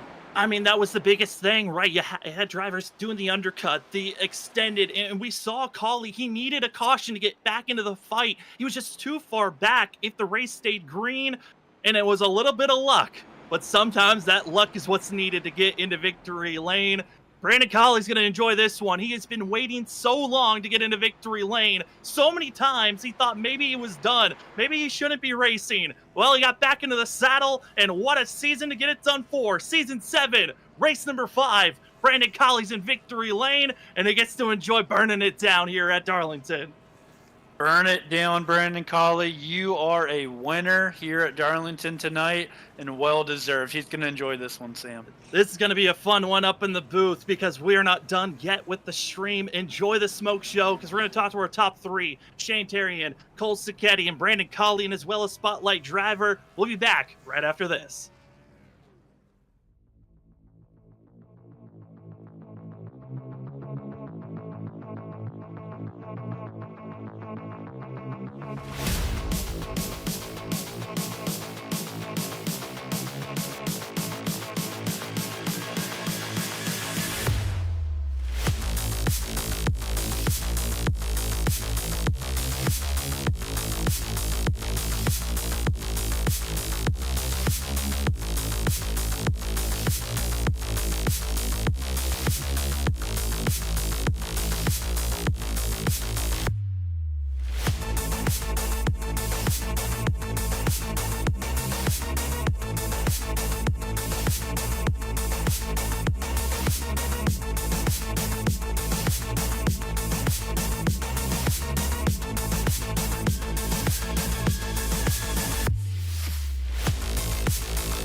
Welcome back, ladies and gentlemen, to the WSSR Roasted Gems Cup Series post-race show for the Beatin and Bangin 200. I know we got a lot of people in chat excited for this interview. We are heading to victory lane to talk to a driver that took 78 tries, but it finally strikes in the history book, that of Brandon Colley. You are now a winner in the WSSR Cup Series. Man, how are you feeling right now? Sam, I can't explain it, man. I have been trying for so long to finally get a win with these guys. It's so hard to do. And for once, a bonehead strategy of mine, without that caution, doesn't work. It finally works out. And I set a record. Longest amount of starts before your first win. So that'll go in the record books. Well, Brandon, congratulations, man, on your first win in this series. It's always so fun to watch someone get their first win, especially where you've been close in the past. I'm just curious, Brandon, talk to me about your perspective there when you got the caution, you got the trap position, and then you saw Shane Tyrion pass you, and you had to earn it. It wasn't given to you. You had to go and take it. We saw Shane get loose off the corner there, and you had to pounce. Talk a little bit about what was going through your head. Just trying to be patient. I just kept looking at the laps, especially. Back to the caution when it happened. I screamed my voice raw. I could not believe it, and especially the way that it happened. It's just the luckiest thing to have happened with Brian having issues with his iRacing, just to bring that out. But I saw Shane was on the lead lap, and I knew how fast he was. I battled him earlier in the race. And I knew that I was going to tend to be a bit better on the longer run if I didn't burn my stuff up, and I just hoped that I had enough laps to where it would come back into my favor, and it slowly did. Had a couple looks at him and finally got to his inside and was just able to roll the bottom. And, we made a little bit of contact on the exit, just the slightest amount to straighten him out, and unfortunately it put him in the wall, and I feel really bad about that. I'm glad he was still able to get a top three, because he definitely deserved it with the speed that he had. But that contact was just both of us stepping out, trying to get off the corner just a little bit better to get that advantage into turn one, because it was so important. I mean, it was crazy to see when you finally got that pass. You realized that there was a chance that you were going to win this race. What was going through your mind, though, when you were going and you hit that white flag? You knew the race was official. All you had to do was just bring it home. The laps leading up to the white flag, Sam, my heart's pumping. My feet are starting to shake, because I've come close before, and I did not want to see a caution, and I'm just like, don't make any mistakes. I'm checking my relative. How hard do I need to push? Okay, Cole's back a good bit. I can really take it easy here. Oh man, there's lap cars. What are they gonna do? Please don't wreck me. Seeing that white flag, I just don't wreck it. Don't wreck it, and you win. And I was able to do at least one good lap tonight and finally get the checkered flag. Well, we don't do this usually, but our producer really wants to say something, so we're going to hand the mic over to Robert Moyer and let him have a call for you. All right. Hey, Brandon. Yeah, I don't do this much, but after a long drought, man, I just want to say, from Freaky Fast and watching you race over all these years that we've been watching you, I just wanted to give a big shout out to you. It's about time you get that monkey off your back, man, and there's going to be more to come here in the future. I just see it, but keep up the good job, man. Thank you, Robert. I mean, as they say, the first one's the hardest. After that, it gets a little bit easier, so we'll see. Amen. Well, you're heading into the playoffs now, man. You all got yourself locked in, so how's that feel? Considering, I had to miss a race because of work, and I just haven't had really good finishes here lately. It's a load off. I mean, I know I'm locked in now, so I can just have fun for the rest of this regular season. There you go. There you go. Well, again, congratulations from the Freaky Fast crew and WSSR, man. Way to go. Well, Brandon, also, before we officially let you go, the floor is now yours. I know you got a list of people to say thank you to, and so the floor is now yours. First off, you guys are freaky fast. I mean, I'm super excited to go back and watch this one especially, but I love going back and watching all the race broadcasts. So thank you guys, Robert, Josh, Sam. Thank you guys for coming over to Wednesdays with us and having fun with this Gen 4 action. I got to thank all my teammates and friends at Category 5 Esports. I mean, they have pushed me to the brink with just how hard it is to beat them on a weekly basis, and it's made me better each and every race. So I can't thank them enough. Um, I got to thank everybody in chat for watching every week. I got to thank my mom for sponsoring this race and watching me, whether I'm finishing top 5 or 30th, 60 laps down. Got to shout out Roasted Gems Coffee for being our sponsor here. If you want some great quality coffee, go to roastedgems.com and use promo code Coffee with Collie. Save you a little bit of money there. Man, I don't know. I guess that's it. Well, Brandon, we cannot wait to talk about this for a long time. The one machine is in victory lane, and we can't wait to see the next time that he does. And congratulations on this one, and good luck next week. Thank you, guys. That is the one machine of Brandon Colley getting the win for the Beatin and Bangin 200. As we go from victory lane, we head to second place to a driver that had a lot of up and downs throughout the night, but the caution also helped out the 42. Cole, it's Sam and Josh up in the booth. Congratulations on second place. Man, how are you feeling after the performance you had here tonight? Yeah, good guys, good. Honestly, keep climbing up and up the ladder here in this series. It's been fun. It's been great. There's a lot of good drivers in here, so definitely happy to come away with the top 3 there. That was a tough fought race for me there.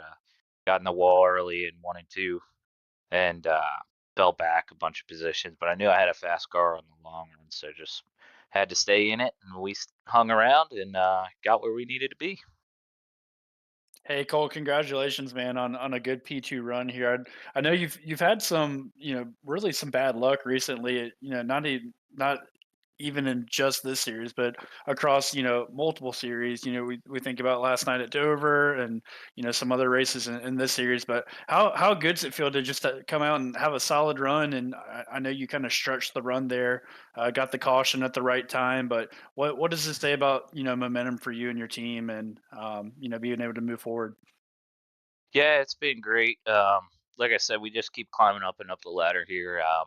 Kind of told my team I was kind of setting some goals for the season here with WSSR. So first one was to, especially with the stack of field we got in here, with the stack of guys we got in here. I mean, it's incredible the talent we got in here. But first goal was to get a top 10. Next one was top 5, which I got last week, and then top 3 was my new goal. And then tonight, feel like we had a chance there at the end, but yeah, it's definitely been killer going with the momentum here.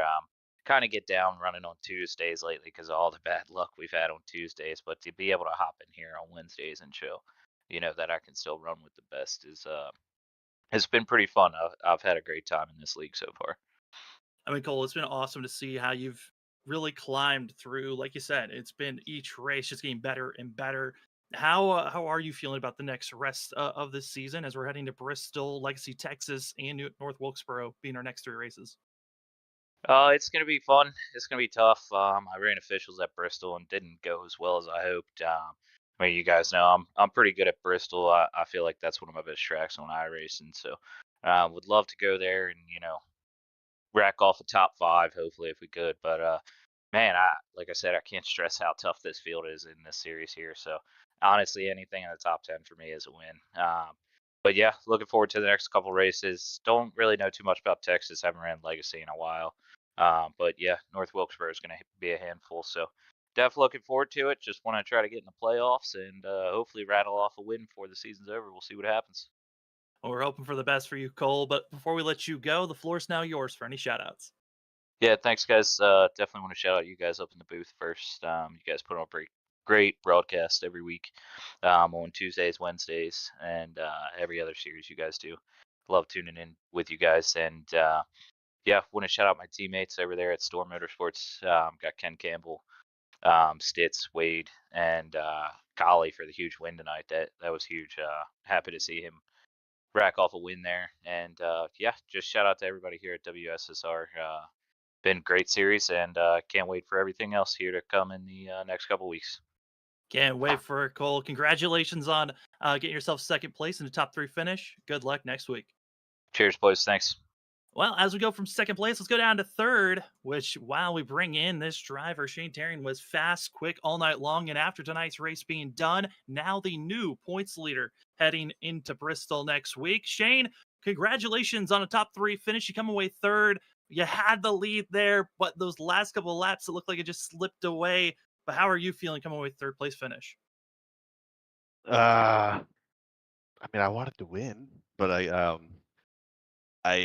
mean, I'll take it. The yellow helped me anyway, because I feel like if it stayed green, I was dropping to like 7th.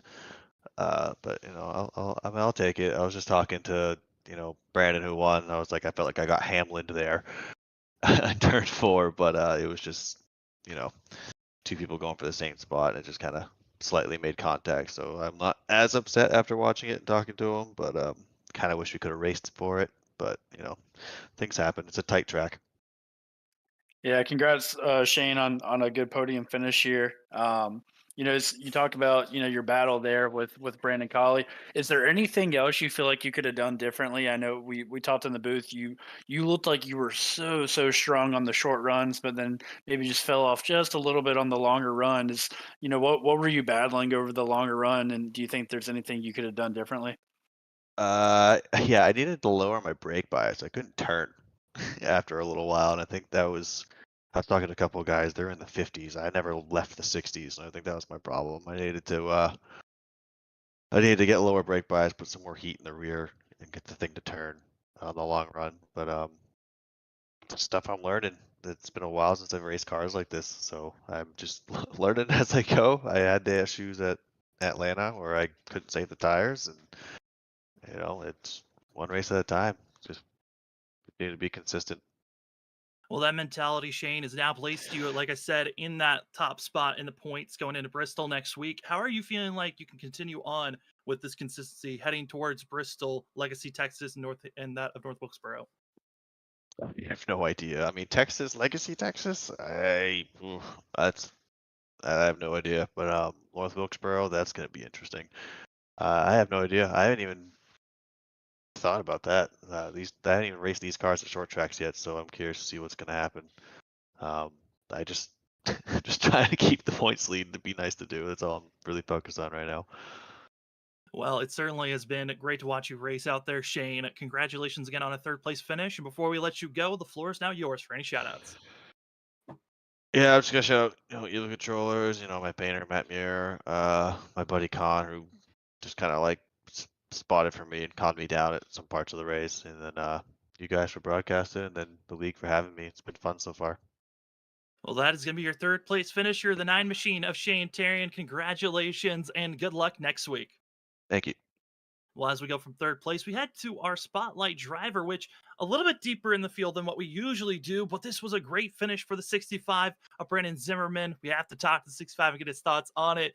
Brandon, congratulations on getting 16th here tonight. A better finish than what you've had the last couple of weeks. How are you feeling after tonight? Yeah, I'm pretty happy. I'm not gonna lie to you, man. Past 3 weeks been rough. My plan tonight was just to go in here and finish and not get taken out. So I'm happy that all came to fruition there. Yeah, Brandon, congratulations, man, on a solid effort. And it looked like the tables turned for you when you stayed out on that long run there and caught that caution. Was that your plan there, just trying to run that last run as long as you could possibly go and hope for a yellow there? That was exactly it. Yeah, I really thought we'd have a bunch more cautions, but this league is just so good. Nobody really wrecks no more. So I was just out there on a wing and a prayer, and luckily, caught a yellow at the right time there. The caution certainly did help you there late, Brandon, and it was awesome to see you being up front with that caution helping you out. How do you feel like, though, in these upcoming races? I know that you're not really someone who's competing for top 10 finishes week in and week out, but how can you take, a run for yourself in these next couple of races as we're heading to a lot more short tracks with Bristol and then Texas Legacy, Texas, then North Wilkesboro being our next 3 destinations? Yeah, I love the short tracks. I feel like I have a good shot there. My plan in this league was top 15s. This is probably the strongest league I've ever been in. Strength of field is always over 3,500. So my plan was to get top 15s and just see how I'm progressing over time. That this is a really good measuring stick for me right here. Well, another solid finish for yourself here tonight. Congratulations on this finish. And before we let you go, the floor is now yours for any shout outs. I give you guys a shout out for what y'all do. I appreciate it. Shout out to Cedric and everyone at WSSR for this league and Roasted Gems Coffee. Well, that's going to be the 65 of Brandon Zimmerman, the second biggest mover of the race, up 20 spots from where he qualified. Congratulations on a 16th finish run, and good luck next week. Thank you, sir. Well, as we are done with interviews, let's take a look at our unofficial results. As this field, the late caution with that of going to be around 30 to around 30 laps to go really changed everything about this race, as drivers were on so many different strategies, but it was those that stayed out that got rewarded. And the driver that finds himself in a victory lane first time, and it took him 78 starts, Brandon Colley gets it done in the one machine. He's now locked into the playoffs. Cole Sacchetti, he has been on a tear recently, now up to second here tonight. It's his best finish so far this season. Shane Tarrant, now our points leader, going to be in third. Ollie Fonseca, solid top 5 finish for the 24. Zach Hall comes away with the top 5, getting by the drivers that stayed out and were able to stay on the lead lap. With Isaiah Sutherland with a great recovery run in 6th. Christopher Wade 7th. Benjamin Nelson going to be in 8th. Brian Noel, second top 10 finish, and the 9th, and Ken Campbell finishing out our top 10. Yeah, and then as we look at, right outside the top 10 here, some of the guys that were running up front, I think Nick Crawford had a really strong run going tonight. Was arguably, one of the drivers to contend with Zach Hall there at the end before that caution came out, but still finished at the 11th. I think Larry Yingling had a good strategy going as well, finishing 13th. We just talked to Brandon Zimmerman, huge, great P16 run. He's plus 20 from where he started tonight. As we start looking a little further down the list, we look at some guys that had some issues. I think of Ross Tatum finishing 37th, uncharacteristic for him. Had that incident, hit the wall, and didn't hold the brakes, and was part of that big wreck there.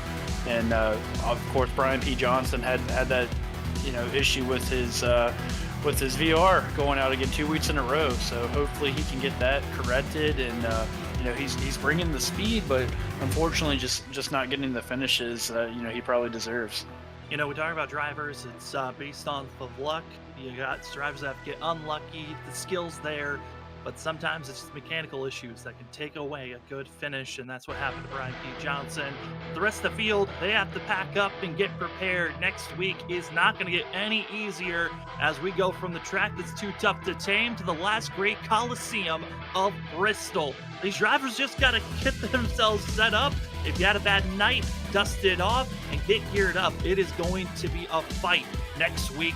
I mean, Josh, I'm kind of terrified with this large of a field that we have going to that short of a track.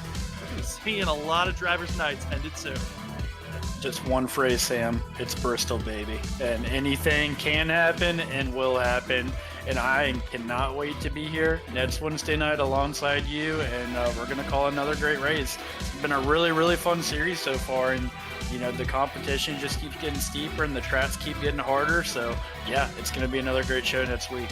Cannot wait for it. But hey, if you cannot wait for more racing action, you need your field to be filled up, your taste filled a little bit sooner. Well, tomorrow night we got more Gen 4 racing action as the Stars and Stripes Cup Series. They're taking their Gen 4 cars to the Tricky Triangle at Pocono. Should be a good one to watch if you have not checked out the Stars and Stripes. They've been having some very good finishes, a lot of green flag runs. It's been a pleasure to watch them on Thursdays. And we also have other broadcasts that we take the weekend off. We'll be back on Monday night for the ISRC Truck Series. Then on Tuesday, the Full Send Racing Series and the Xfinity car. And then we're right back here. Wednesday night, seeing the WSSR Roasted Gems Cup Series, getting ready for Bristol. Well, as we're giving our final call, also a final shout out to the amazing sponsors here at WSSR, that being Roasted Gems Coffee. Go get yourself some premium coffee. Remember to use the promo code WSSR to get 5% off over to their website at roastedgems.com. They've also got merch if you haven't checked it out already. Great website, great quality of coffee and merch, and as well, Trophy Smack. I've got a feeling that Brandon Colley is going to go grab himself a wall smack, and if you don't know what wall smack is, it's a metal plate that you can have an image on it, completely customizable to make sure that you've got it for your needs, and as well, it's got itself a wall-safe magnet mounting system that allows you to keep the wall safe while showing off your wall smack, and all that can be grabbed at trophysmack.com. Remember to use the promo code WSSR Smack to get yourself 10% off. Well, Josh, what a night it's been. Any final thoughts before we get ourselves out of here? Man, Sam, we saw a little bit of everything tonight. You know, we had some cautions early. We had some guys get involved in incidents. We had guys get into the wall. You know, running that high line. It looked like the drivers of Zach Hall and Nick Crawford.